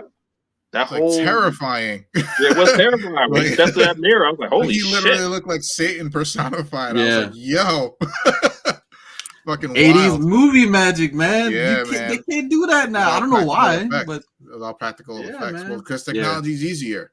CGI is easier. And even Tom Cruise, that whole movie holds up. It still holds up. You know, I was watching the other day, fellas, real quick, is The Flash. You know, with the latest one that came out with the Batman with Michael Keaton and all that shit. Every time he said a line from the first movie, I just got giddy all over again, man. That shit was crazy, man. You want to get nuts? Let's get nuts. You know, like, movie thing. Like, let's. I mean, how much do you win? I'm also going to agree. I was there for all of those moments. I was like, yes, let's do this. True. All over again. It was like, damn, so that was the best part of the movie. Yeah, it was absolutely hands down. I agree. You said what? What happened? That was the best part of the whole movie, like the Batman stuff. The movie wasn't terrible. People just hate on DC, which is why even going back to Star Wars, why they have to pivot and go in a new direction is like you've been getting so much hate. Let's just start fresh and go in a different direction now. You know, that's what I would do. All right, same thing with DC. Start fresh. I want to call I'm curious about these Am I the Assholes, man. Like you was hyping. Oh yeah. Do we have y'all good on time? Like it's 2 hours and 48 minutes in. I don't know. It's 11:38 p.m. So we don't have to do both. I can do one, but I would just like y'all to pick like one or two. Like just say number one or two. Cause they're both fucking Oh fuck! All right, I'm gonna go 2. Yeah, 2. 2. Okay. Yeah, give me one. Yeah, 2. Let's go. Okay. So on this week's Am I the Asshole? So there's we need an intro for that shit. Yeah. So there's a couple that's getting married, and the wife or the fiance at the time, I guess. So she has like her bridal party, and the maid of honor is like her childhood best friend. I'm talking like when they were like in diapers, and like kindergarten and shit like that. So so her maid of honor is responsible for throwing the bachelorette party. So the maid of honor decides. So the bride had an expectation that the maid of honor was going to have the bachelorette party. Going to hold a bachelorette party like somewhere, exotic, like or somewhere where like people had to travel. It's what she asked her for, right? So the maid of honor is like, all right, I'll see what I can do. So it turns out that the maid of honor makes it so that they have the bachelorette party at her house, at the maid of honor's house. And so the woman, the wife, is like, oh, that's strange. Okay, well, I guess we'll do it. So basically got like the bridal party from all over, right? Everybody flew in with their own money to this woman's house. They spend the whole weekend in this woman's house, really tight quarters for that many people, and they have a pretty good time, and then they call it they call it a weekend successful bachelorette party or whatever. And so then the wife goes home and she's talking to her husband, or soon to be husband, about the bachelorette party. And she's like, yeah, the maid of honor invited us to her house, and we had the bachelorette party at her house, and that was it. And the husband's like, that's really strange. Are you sure that the bachelorette party was at her place? And she's like, yeah. And he's like, that's interesting. So it turns out that the husband had given the maid of honor $25,000 to throw the bachelorette party for his wife, wanted to do something nice for her. The maid of honor took that money, because that money was supposed to pay for everyone's flights, for them to go to a great location, hotel stay, have a great time, do whatever, right? Husband wanted to do something really nice for his wife. So it turns out that the maid of honor took that money, and so she made everybody fly out on their own dime, spent the weekend at her place, and did not spend a single fucking cent of that money on the bachelorette party. What she did is that she took the money to bring down her credit card debt. So now when the husband shares his information with his wife, the wife is now trying to sue the maid of honor for the money. Now that's where the gray area kind of is, right? Now that's where the Am I the Asshole comes in. So the maid of honor so far. The maid of honor is like telling her, like, I like how could you do this to me? Like, I think you should be happy for me for being able to bring down my credit card debt. You should be happy for me. So there's another caveat here before I get into the whole who's the asshole here. The other caveat is that when the husband gave the maid of honor the $25,000, there's no receipts. There's no receipts whatsoever. There's nothing on a napkin, nothing. Just word, just my word versus yours. He said, she said. So now I'm thinking what you're thinking. This might be me, Frank. I don't mean to interrupt you, but he's the asshole for giving her that $25,000. What the hell are you doing, bro? Especially with no receipt. Well, a drug dealer. Well, we're not at who's the asshole. We're not at who's the asshole yet. So, well, getting to that. So, the question of who's the asshole here is that is the wife the asshole for trying to get that money back, which the husband gave, not her, not married yet, right? You know, prenup, non-prenup, whatever. Not hers, not married yet, but is the wife the asshole for trying to get that money back for, you know, for herself or for her husband?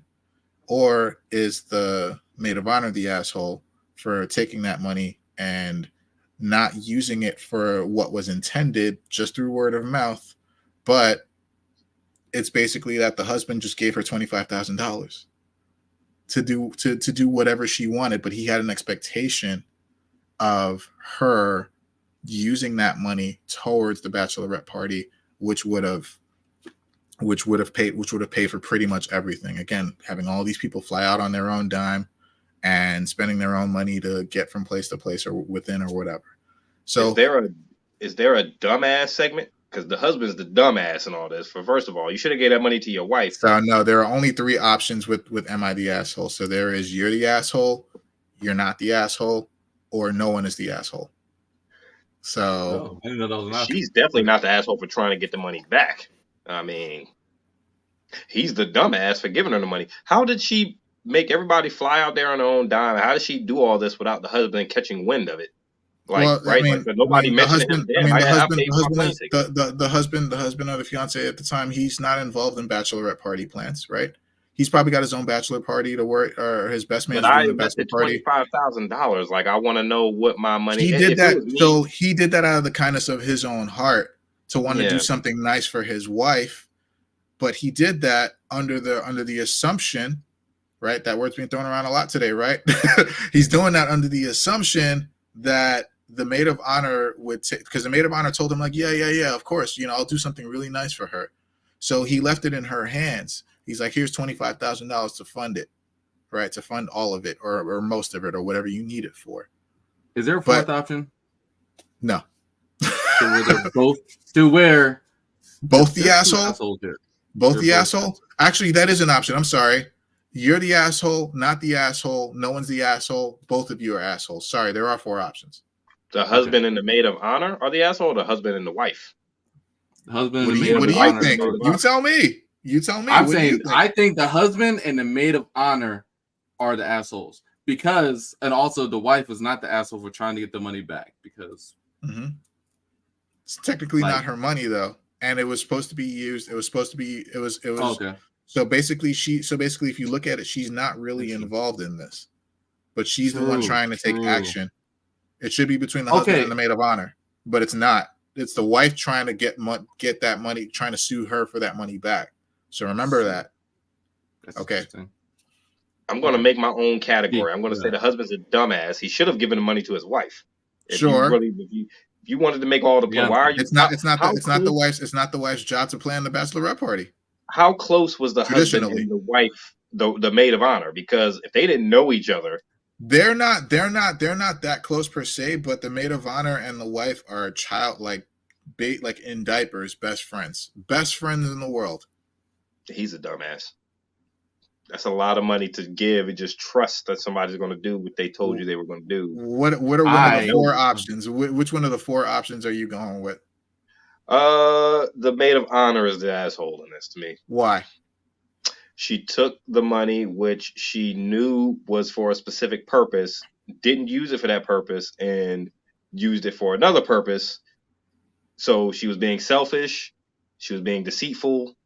She was being an asshole. You know what I mean? Like, and then refusing to give the money back. The husband's a dumbass, though. You didn't even get anything in writing. That's a lot of money, man. That is a dumb move. Let me say this. Oh, but sorry. Before he says, before you say something, I just want to say again, the husband gave the money with the expectation that the maid of honor was going to throw a nice bachelorette party for his soon-to-be wife. Nothing in writing. Yes, that's a valid point. Nothing in writing. But if you look at it, because of the nothing in writing and with the assumption and expectation of this party being thrown, he literally just gave her, like, if you want to look at it on paper, he literally just gave her $25,000 to do whatever she wanted. Gifted it to her. Basically.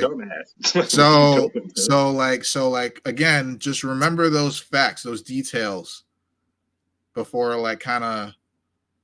What are the race of these people involved? Are these black people? Don't know. Doesn't matter. It's got to be like mafia level Italians. These are Italians from like. Doesn't matter. From like, yeah, okay. Anyway, doesn't matter. Let me say. I think that two people are assholes. The maid of honor who scammed the fiance husband, and the fiance husband for. I'm not even sure how to say this, jump, but like for giving her money, that amount of money to do anything with. So again, he should not have I don't think he should have given her that amount of money. I think that like that's the wrong thing to do. That's a ridiculous thing to do. Yes, so I'm agreeing that that's a dumbass move, but that is a wrong thing to do. You're creating a scenario here in which one, you're going to be creating. Look, I understand he didn't expect her to do that, but you made that scenario plausible, able to happen, right?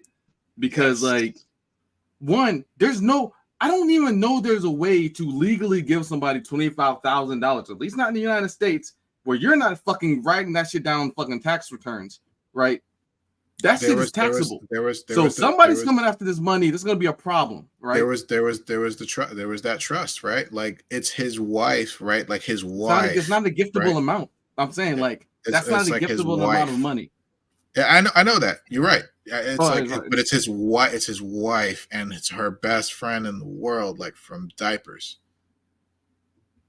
He thought he assumed that she was gonna do what, like, you know, like what, like something along the lines of a bachelorette party where that money would have come into use. There's a level of stupidity that can make you. I agree with that too. What's it called? Guilty. I think he's that level of stupid because if nobody asked for it and he gave it, and that degree amount of money with no way to track it or no way to prove it. Can I say something else? He's either doing something very illegal or like that is a lot of money. Here. That is a lot of money. $25,000. Can I say something else? Yeah. Mm-hmm. Again, and I probably should have brought this up with your point too, D. Again, this is not about the husband. Who is the asshole? The wife or the best friend or the maid of honor? Oh, maid of honor then. I'm about to say the wife doesn't even belong in the. I mean, to me, she didn't do anything wrong. The wife is trying to sue her for money that didn't belong to her. Well, off the principle that her now husband gifted it to her to throw a party. So he gifted it to the maid of honor, not to her. Yeah, I mean, to me, I'm like the wife doesn't even belong in there. Like, damn. The wife is suing just by like association, right? Like the wife. When the husband told the wife about the transaction or lack thereof, right? When he told her about the transaction, she sought legal action against this woman who took his money, but she wants to. But the accusation or the lawsuit is based on her. It's based on what she wants to get out of it. It's technically. So let's say at this point in time, I'm not sure, but at this point in time, they're still not married. Okay. That's still not her money to be suing her with. I just want to make that clear. Like that's a very important. That's the reason why the wife is. But it was money that was supposed to have been spent on her. But it wasn't hers. A gift for her. But it wasn't a gift for her. It was a gift to the maid of honor to do whatever she wanted with. Which is why I said well, that's the thing, right? Because he gave her the money with the expectation of her to spend it for a gift for his fiance. Right. And she didn't do that. Now, okay, I'll say it's just the maid of honor. Just the maid of honor is an asshole. right? Okay. Because why is that? Just the maid of honor is the asshole because she took somebody's trust and took advantage of it. Like, she didn't have to do that. That's a choice she made all by herself. Okay. Right. So and ultimately ruining the relationship between her lifelong best friend over some money and like estranging their relationship with her and her, I guess, fiance / to be husband, right? Like, so, it's all around a bad thing to do, to mislead somebody and take that amount of money. You know that I'm assuming, wait, when you say expectation, did he say, here's the money, I expect you to use it for, he said that? Yep, basically. Then I even still, I have to say, it's definitely not the wife, and I don't think she's asked for suing somebody for a gift that was supposed to be for her. If he said, I expected it to be for this, if he said those words or implied that in any solid sense, I feel like it's just, I don't think she'll win that case. I don't think she will. If you're the husband, you have to get something in writing, dude. That's a lot of money. You have to. You should have just for given it to legal your reasons. friends. You have to. Yeah. Dude, unless that shit is in a suitcase with unmarked bills. Yeah. Like, there's no way you're giving $25,000 to anybody. Just willingly, unless you just finished the hit. So and you had some leftover unmarked bills to throw around. Yeah, we definitely all agree that he was fucking dumb for doing that, for not having any kind of paperwork. Again, trust factor. It's my wife, but like it's still a matter of like. So I agree with that the maid of honor is the asshole here. Yeah, I do too, because the maid of honor did something that she basically wasn't supposed to do, even though he just gave her that money free and clear to do whatever she wanted with. Like, if he needed something in writing that stipulated that this is to be used for the purpose of or towards the bachelorette party for my wife, whatever her name is. Right. And have both of them sign on that shit. And then that's the receipt. Right. And then the second that she would think of taking that money and running with it and to reduce her credit card debt, then he got her. Right. So just on that principle, she is absolutely the asshole. Now, I don't think the wife, I think honestly, the wife, like, suing for money that's technically not hers, that's a little sketchy, but I see your point. Right, like with I see your point with, like, it's technically not her money, but it, like, in a roundabout way, it was going to be used for something that was to benefit her, for a gift towards her. So, yeah, I think the consensus was that the maid of honor is the asshole, but like this was a lot of people's like knee-jerk reaction, right, because of what she did. But then there were a lot of people on the thread that were like trying to look at more details, right? This is one of those situations where you need more details to justify a situation of like who is right and who is wrong, right? Like, this is something where it's like the wife technically wasn't his wife yet, and because she wasn't his wife yet, she was not entitled to any part of the money that was shared between him and the maid of honor. So therefore, ipso facto, the wife has technically no right to sue her for money that didn't belong to her in the first place. So which is weird, because I'm like, how did all this slip through the cracks? Like, so we even like, because the husband was a dumbass. The husband didn't notice that everybody bought their own plane tickets. Like, the maid of honor didn't discuss with the wife about the bachelor party. No. The bachelorette party was a surprise party. It's a surprise bachelorette party. Like, if I gotta get on a plane to go somewhere, how much of a surprise is it? You know what I'm saying? Like, where are we going? No.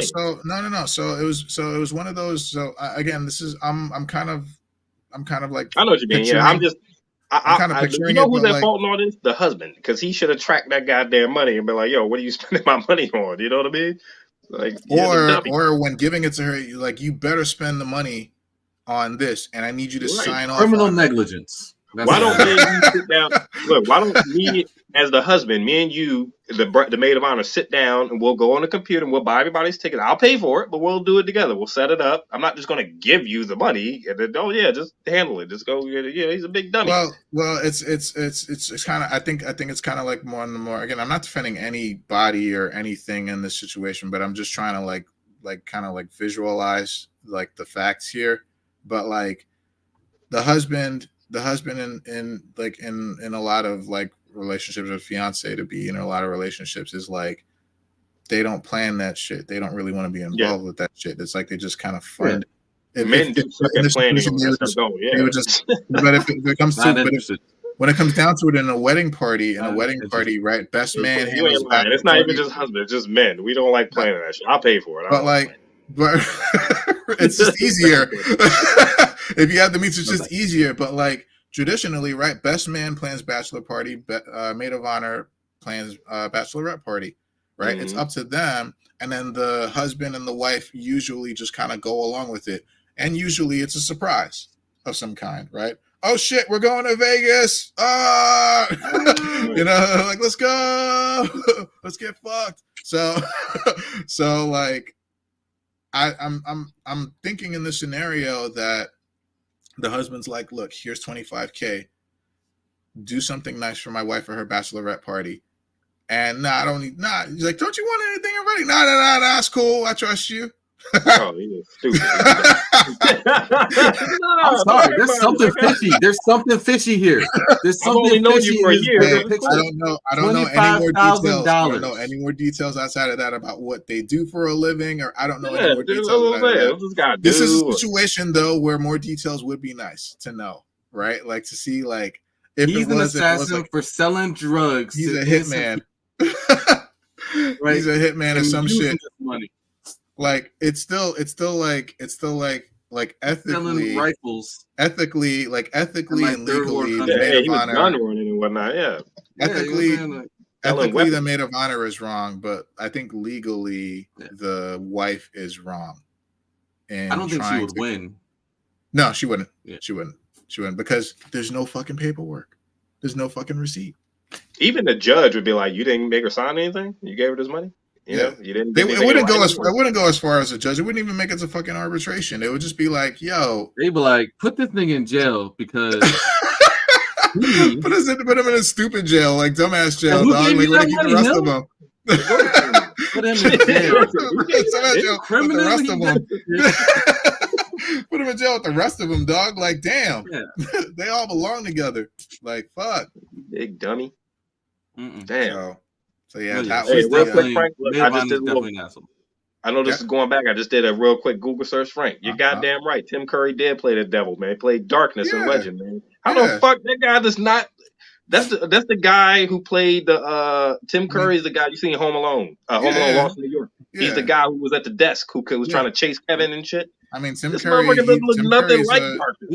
a fucking legend. Like it was a Little Shop of Horrors or Mystery Science Theater or Little Shop of Horrors. That's the shit with Rick Moranis, right? With the plant. With Audrey too. Yeah. The 80s movies, man. They just we need to sit down and like watch 80s movies and do reviews on 80s movies. They were something else, man. Dude, that's just good time. That was something else. Because I could absolutely watch Terminator 1. Watch that Terminator 1. Just kind of reacting to like 80s movies. Cheesy. Total Recall. Hey. Total Recall somehow holds up, man. Even though it's Total Recall does hold up. Total Recall is campy as fuck, but it absolutely holds up. When he pulled that tracker out his nose, I don't know about that. Sci-fi wise, and like if you look at if you read between the lines in Total Recall, absolutely 100% holds up. 100% holds up. So many interesting questions that stem from like what's happening. If you can look past the camp, man. What a fucking world! Like that horrible 80s prosthetic. Remember he's pulling a tracker out his nose, and the fucking the red ball was like Maybe it's all thing.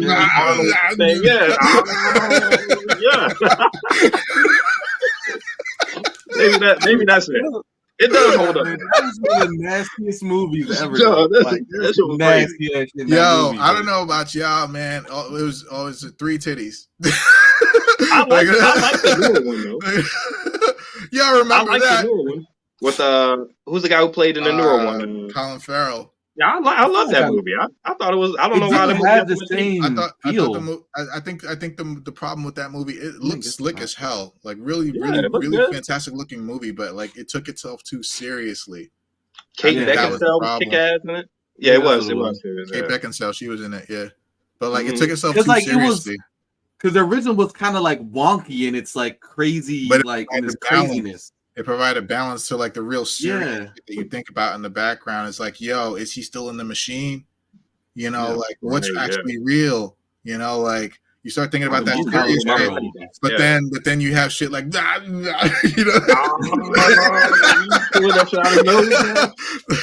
know, shit. But it was right around the time with Terminator. So remember Terminator? He was like cutting the thing off his eye and had the fake head, and you know, so some 80s effects, man. Mm-hmm. Yeah, we need to go back and like watch Howard the Duck, the original joint. You know, Howard the Duck. Wow, oh my god. Yeah, man. There's so many movies in the 80s that we probably just totally forgot about. Like, oh, that was a good movie, man. We need to watch that again. Yeah, Total Recall absolutely holds up, man. When it was released in 4K like last year, I was like, I'm getting that shit day one. And I did. Rewatched it, and I'm like, damn. Hey, remember he was in that joint 2 weeks. Yeah. Even in the Colin Farrell one, they had the 2 weeks lady behind him. Remember he tried to sneak through? She was like 2 weeks. Yeah. It's like, how long are you gonna be here for? 2 weeks. 2 weeks. And I was like, hey, that's the same woman, but she looks like the woman. She looks just like, I'm not sure if it was the same one, but she looks just like the woman that he disguised himself as, you know. Because I thought it was him. That was really him, but it was actually the Asian guy in front of her. I'm glad it wasn't. That would have been cheesy if it was. Yeah. That would have been a hell of a callback, but I guess in its own way it was. 2 weeks. Mm-hmm. That just started malfunctioning. 2 weeks. Yeah, that's because Arnold was so campy. And Arnold made a lot of those cheesy movies work anyway, just because his voice and he looked like a goddamn action figure that came to life, you know. Sort of speaking of which, I know you guys probably aren't as excited about this as I am, but one of the greatest movies of our generation is coming out to 4K finally, and it never even got a Blu-ray release. True Lies is coming out in 4K next year. I fucking love Arnold and Jamie Lee Curtis. That one lady. Yeah, Jamie Lee Curtis. Man, Jamie Lee was so man. I remember that scene. I mean, we all remember that scene. We all remember that scene. It's like, damn. So that was one of my favorite movies, just because like it blended action comedy so well, action comedy so well. Like I was just like, this is great. Has some absolutely hilarious moments, and the action was just insane. I don't think Arnold has ever missed cinematically, right? Like every movie, Kindergarten Cop, or most of his movies. I even liked Eraser. I thought Eraser was really good too. Eraser was dope. Yeah, that was who was the girl in there? Vanessa Williams. Yep, Eraser was cool as hell. Yeah, I thought Eraser was good. Has he missed on a movie? Has Arnold Schwarzenegger come out with a bad movie? Yes, he has with the later Terminator movies. Okay, Terminator Genesis and all that shit. Yeah, that Terminator was 3. No, also, there was other. 3 wasn't. He got some old. It wasn't Terminator 2. You look at it. It's to me, it's the best action movie of all time. Fight me. I don't care. Terminator 2 was dope. Nah, you look at his IMDb. He's got some misses. No, he's got some misses. I think the actor who doesn't miss, who's probably only missed once, in my opinion, is Tom Cruise. That dude has missed only once, and that was The Mummy remake that they did. The Mummy was actually the remake. The remake, The Mummy. It looked good. Once again, the story kind of fell. The one that came out recently with the one that come back from the dead. It wasn't recently, but it was like, I want to say it was like a year ago, 2 years ago. Nah. It was like 5 years ago or something. A while ago. 5 or 6 years ago. Jesus, man, time was weird. Wait, make sure the one where the mummy princess came to life and yes, and had all the tattoos. And then I liked the movie. I did not like Tom Cruise in the movie. I liked the movie. I did not like Tom Cruise. You didn't think he was a good fit? I feel like he wasn't a good fit. Yeah. But the movie had so much potential. I feel like exactly. It was all potential. I can't get fucking Tom Cruise out of my fucking face. Get out of my face. I watch the movie. I want to see the movie, Tom Cruise. Move. But hey, look, I agree, but I feel like the entire movie was all potential and none of it was realized, right? Because they were trying to build that monsters universe out of it, right? But they had Dr. Jekyll in the movie, with Russell Crowe. He was Dr. Jekyll, and like they made that the Frankenstein, Frankenstein, around the same time. So they did that, and they were trying to make a werewolf movie of some kind. I don't remember what it was supposed to be, but they were trying to build like a universal monsters universe, and they were kicking it off with the Mummy, who was like their Superman, and you know they had Tom Cruise sign on for that. I feel like that, honestly, to me, that was his only miss, and you know probably a large part of it was because he didn't fit. It wasn't usually the type of movie that he does, but like. I feel like besides that, Tom Cruise is not fucking missed at all. Like he just keeps getting better, or like he does something so different that's like, yo, like I have a strange dislike for Tom Cruise. It's not really rooted in the actor or the person. Yeah, the person's probably an asshole, but the actor's great. I think as an actor, he's probably one of the best we've got in America. He's good at playing Tom Cruise and everything. It's fine. It's like the Denzel effect. He's the same in every movie. He's Denzel still has range. Also, the Denzel act is better than Tom Cruise act. I guess, yeah. I think that's a little debatable. Debatable. But I give the Tom Cruise act better than Arnold Schwarzenegger playing Arnold Schwarzenegger in Arnold Schwarzenegger movies. Like, is Tom Cruise playing Tom Cruise in Tom Cruise movies better than Arnold playing Arnold in Arnold movies? No. Like, Arnold's better, right? Yeah, Arnold's just the man. That's what I'm saying. Like, Tom Cruise is Tom Cruise, but he's so like he always seems so vanilla, trying to be not vanilla. But there's no real reasoning behind my dislike. Oh. And that's fine. But it's like you can say the same thing about RDJ, right? Like he's played different roles in the past. Robert Downey Jr. But his true like big, like, you know, he's always been a good actor, but like what has he been the best in? Literally playing a character that is himself. Well, Tropic Thunder was amazing. And that was a huge step. That was a huge step in like another direction I did not expect. That movie could never come out nowadays. Or even a movie like nowadays. That shit wasn't even that long ago. No, what do you mean? That movie can still come out today. People still, I think we still give him the honorary black card, dog. Like, I think Robert Downey Jr. would be scared of. He was funny in it, but I think he'd be scared of doing the whole blackface thing now. I don't think that's. Well, the blackface thing. No, it was. Yeah. Remember, blackface was a problem when he did that jump. Yeah. I remember. It wasn't like a point where it wasn't a problem. There was no like hiatus of like the blackface. It's funny how he has like blonde hair and like the bluest eyes ever. And he's playing a black man, and I'm like, yo, okay. He was funny in that shit, though. Like, this is fucking funny. I hate that shit, man. I hate that shit. It's funny though. It's just like you people trying to keep us down, white man. And the other dude's like, what do you mean, you people? He's like, huh? What do you mean, you people? Huh?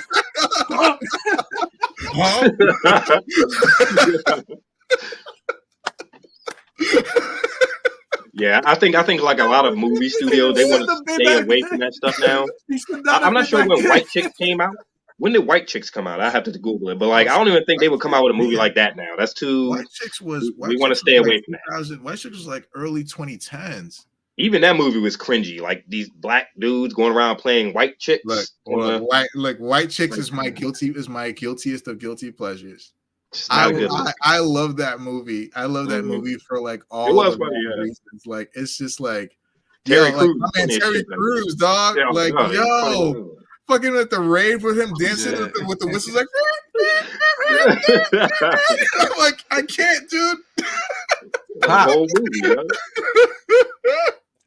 I can't, dude. All right. Movies where Arnold Schwarzenegger missed. Batman and Robin. That still has a cult following. Negative, Stop that. Negative. No. He was good in that movie. Best part of that movie, extremely quotable lines. No. I know, you're right. No. Okay, unacceptable. Fine. Unacceptable. Jingle all the way.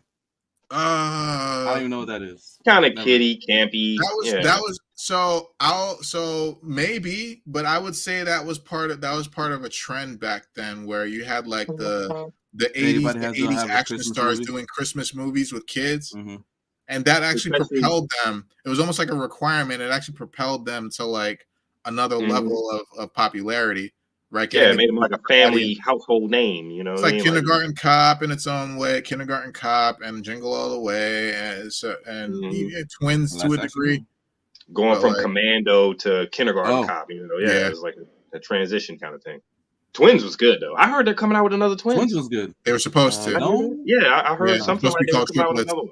It's supposed to be called Triplets, but I don't think it got off the ground. I'm like, don't do it. It's some of these movies you just have to leave alone. They're trying to sequel everything, man, and they're no good. Even though I did hear that the Keenan and Kel Good Burger 2 Joan was actually all right. I heard it was all right. I can't get past his face. Like there's way too much makeup on there. I know I know he's sick, but I thought he was getting better. And like when he came out like announcing like what was going on, he looked pretty healthy. So I'm not sure about all the makeup he's got going on. It's just weird. Like I couldn't get past it. Good Burger, home of the Good Burger. Can I take your order? Yeah. So Keenan and Kel counts. It does. It was a sketch show, but it counts because we still quote it. We still remember that. Who loves orange soda? You know what I mean? Like we all did. We remember that. You know? Orange soda. You ever watch Iron Mask? Oh yeah, is Iron Mask done with Jackie Chan? Hell yeah, it is. Iron Mask. Yeah, the movie with Jackie Chan. Iron Mask. I think it was just a small feature. It wasn't like he was like one of the guys he fought, and he had like this big. Wait, he beat him up in the movie. I thought that was which one was Mike Tyson? That was Ip Man, right? Mike Tyson was Ip Man. Yeah, that was Ip Man. Yeah. Mm-hmm. Anyway, I don't think it was about him. I think he was just kind of in it at one point. Mm-hmm. I don't think Arnold has many misses, bro. Like it's just Arnold's. He's charismatic. His voice, the build of his body, like he just, you know, Conan the Barbarian still holds up. What about that movie? What about that movie? What the fuck was it called? End of Days. End of Days was awesome, man. That movie was good. People love it. I still never seen it, but everybody Claudine says it's amazing. Oh, that movie is great. I don't remember too much of it, but like, apparently everybody says it was good. Even the premise of it, like just, you know, like the premise I remember being pretty dope. Mm-hmm. You know, I need to watch that shit. I just didn't see Arnold in that kind of movie. But okay. What's The Rundown? I don't know what that is. The Rundown was with The Rundown was he just had a cameo in The Rundown. That was the movie with The Rock. Okay, that doesn't count. Yeah, The Rock's like first big movie after the Monday. So he basically walks by The Rock in a club. He walks by The Rock in a club. He's like, "Good luck." And that was kind of like him passing. That was the very beginning of the movie, action star, you know, in a way. So passing. All right, The Running Man. That one was kind of a miss. I didn't like The Running Man like that, but The Running Man. I don't think The Running Man was a miss. I don't think it was a great movie, but I don't think it was a miss either because it's Arnold. Yeah, it's Arnold. You can't miss with Arnold. You got Running Man, Red Heat, and fucking I don't know what Red Heat is. Red Sonja. So he was Conan in Red Sonja. Sonja was dope. Conan and Red Sonja. And Conan is Conan. I mean, and Conan is. Yeah. Okay. We're not gonna. All right. I don't know. Yeah, Red Sonja. He was basically Conan in Red Sonja. He just went by a different name. He was just Conan. Yeah. Mm-hmm. Conan. You know the problem with a lot of 80s movies is like, especially the fight movies, the choreography doesn't hold up. I love the movies, but just the choreography is like, I mean, if you look at like the first Star Wars, like the second one where Luke fought Vader, you know, Empire Strikes Back, it's like so those fights. So to me, honestly, those fights weren't about the choreography as much as it was about the emotion. Mm-hmm. Like that's what carried me through the horrible choreography, to be honest. Even looking at Palpatine in the Clone Wars versus Palpatine in Revenge of the Sith is like, so I didn't know they wanted the actors to actually do the moves with the lightsaber. So who's the actor who played Palpatine in Revenge of the Sith? They wanted him, like the reason his fight scene looks so janky is because George Lucas wanted him to actually move like like Hayden Christensen and the other guys with the lightsaber, but he's old. He couldn't do that shit. You know what I mean? So yeah, I mean sometimes CGI can be your friend. You know, I think Mace Windu for all his hype should have had a bigger fight versus Palpatine. Well, Mace Windu had enough huge fights in Clone Wars in the TV show. Mace was dope in Clone Wars. Yeah. Oh yes, untouchable in the TV show. You see him fighting. You see in a huge ass battle, lasers, AT-ATs running around and ships and fucking fire. You'll see him in the middle of everybody with his purple lightsaber. That was the reason why the actor wanted Sam Jackson wanted the purple lightsaber. He's like, I want to stand out. You know, I want you to be able to pick me out in a group of all this shit. So yeah, I saw that interview. He was like, he wasn't sure if George Lucas was going to do it until he like saw the final product or something. Like he said he asked for the purple lightsaber, but he didn't know if George Lucas was actually going to give him a purple lightsaber, you know, until he saw it. So I was like, yeah, that's awesome, man, because that's just part of the lore now. That purple lightsaber, like you know whose lightsaber that is, you know, like that amethyst blade, man. Mm-hmm. Yeah, is there a bad color lightsaber? I know Frank was when you got the purple one at your Star Wars experience, right? But like, is there a bad color? I could get a hot pink lightsaber. That shit would look dope as hell. You know? No. They don't have like. I mean, there are like official colors, right? But then there's new colors that have been added, like white and black. Yeah, but like there are official colors. What's that? You mean like white and black? Oh, so one blade is white, one blade is black. I thought you was like half the blade is black. No. White or black. Yeah, the Soap had a white one in the show. Yeah, right. And then you kind of like have the dark saber, which is black, but there are like black like actual legit sabers, whereas like black blades. Yeah. So it's still like there are official colors, and then there's kind of like unofficial colors. Like yellow, orange. Well, yellow's kind of more official now, but like yellow, orange. I think pink. I think pink is an unofficial color, but official colors are the main four and white and black. So red, green, blue, purple, white, black are the official colors. But yeah, I don't think you can possibly have a bad color lightsaber. You could give me any color. You could just a lightsaber. Yep, I'll take it. I mean, what's your favorite color? Which one would you pick? I know when you were going through your experience with us, I said green just because I had an affinity for green from, Return of the Jedi, and you see blue so much, it's like, I didn't want a blue, but I mean, I would take any color, man. Orange would look dope, yellow, green, purple, they would all look cool as shit, Yeah. Give me a lightsaber. I do Momo. Yeah, what about you? Me, man, probably if I had to pick one, I'd probably go with green. Just because green is a nice color. It is. It's a good color. It is. So it's purple. But like purple. But purple's my number. Purple's my number one. But I would go with green. Yeah. That's just how it is. Purple's my number one. But I would go with green though. For me, red too. I'll take a red one. Yeah, red. I mean, red looks dope, man. I only picked purple really because of the culture. Purple's like my second favorite color, but like blue is my favorite color, so I would have went with blue. Okay, but it's still like purple. I just did it for the culture because I'm like, man, this nigga picked purple. you know. Every time, man. Like, I look left, I look right, I look left again. I'm gonna get the purple one, man. I'm gonna get the purple one. If I had a choice, like I'll take purple, and that's not a bad choice. They're like, why'd you get purple? It's like, I got purple. It's like, I got purple. Yeah. Like, you got purple? No. You know what I'm saying? Yeah. Yeah, fellas. Goddamn, man. Well, yeah. I guess, man. It's been a good cast, man. 3.5. I'm telling y'all, we need hard time caps now. Hey, this seems like the time cap. 3.5 hours. The same last time. Right. But yeah, man. Hey, I definitely think that'd be good content, man. We need to start reacting like 80s movies. We need to have like an 80s movie, just something we can react to, man. I am all for that. Yeah. We could even do it remotely. I mean, we'll have the movie on in the background and just kind of watch it and, But then look, we already at 3.5 hours. Shit. Y'all need to join Discord because one of us can actually see the movie and we can all watch it. The movie. Oh, word? Okay. Yeah. So if y'all join Discord, we can get a party going and then just stream any movie. No, man, you got the theater at your crib, man. You got the what? Theater at your crib, right? I do. Theater, man. We need to get in there and watch Willow. We need to watch Legend. Okay. Yeah. Yeah, got them all. No all the 80s movies. What was the joint with the plant with Rick Moranis? Little Shop of Horrors, man. Little Shop of Horrors. We need to watch. I think I have that.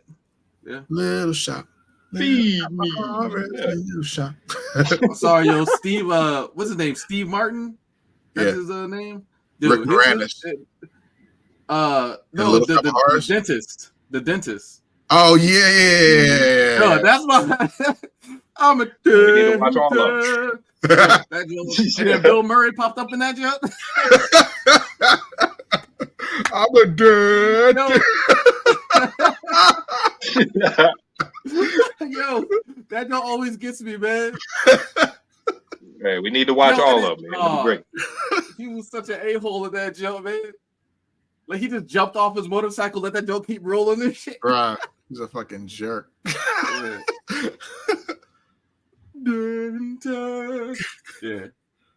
All right, fellas, man. Yeah, I guess that's gonna wrap us up for this episode. All right, the Intelligent Idea Talkers podcast. I wish we had a count, like an episode count number. We need to go back and figure that out. It's probably at least 9,226. Yeah, it has to be. We have to be way over 100 by now. But yep, I guess, man. All right, fellas, man. Thanks for joining us, everybody. And Yep. We had up to like 5, I think 6 watchers at one point. So. Awesome. Hey, we don't worry, we're gonna make it. And somebody dropped the ad in the chat.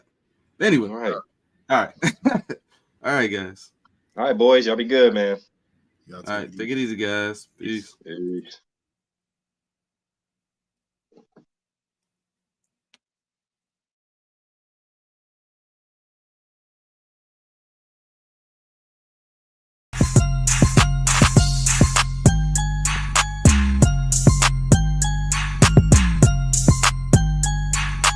Welcome to the Intelligent Idea Talkers podcast.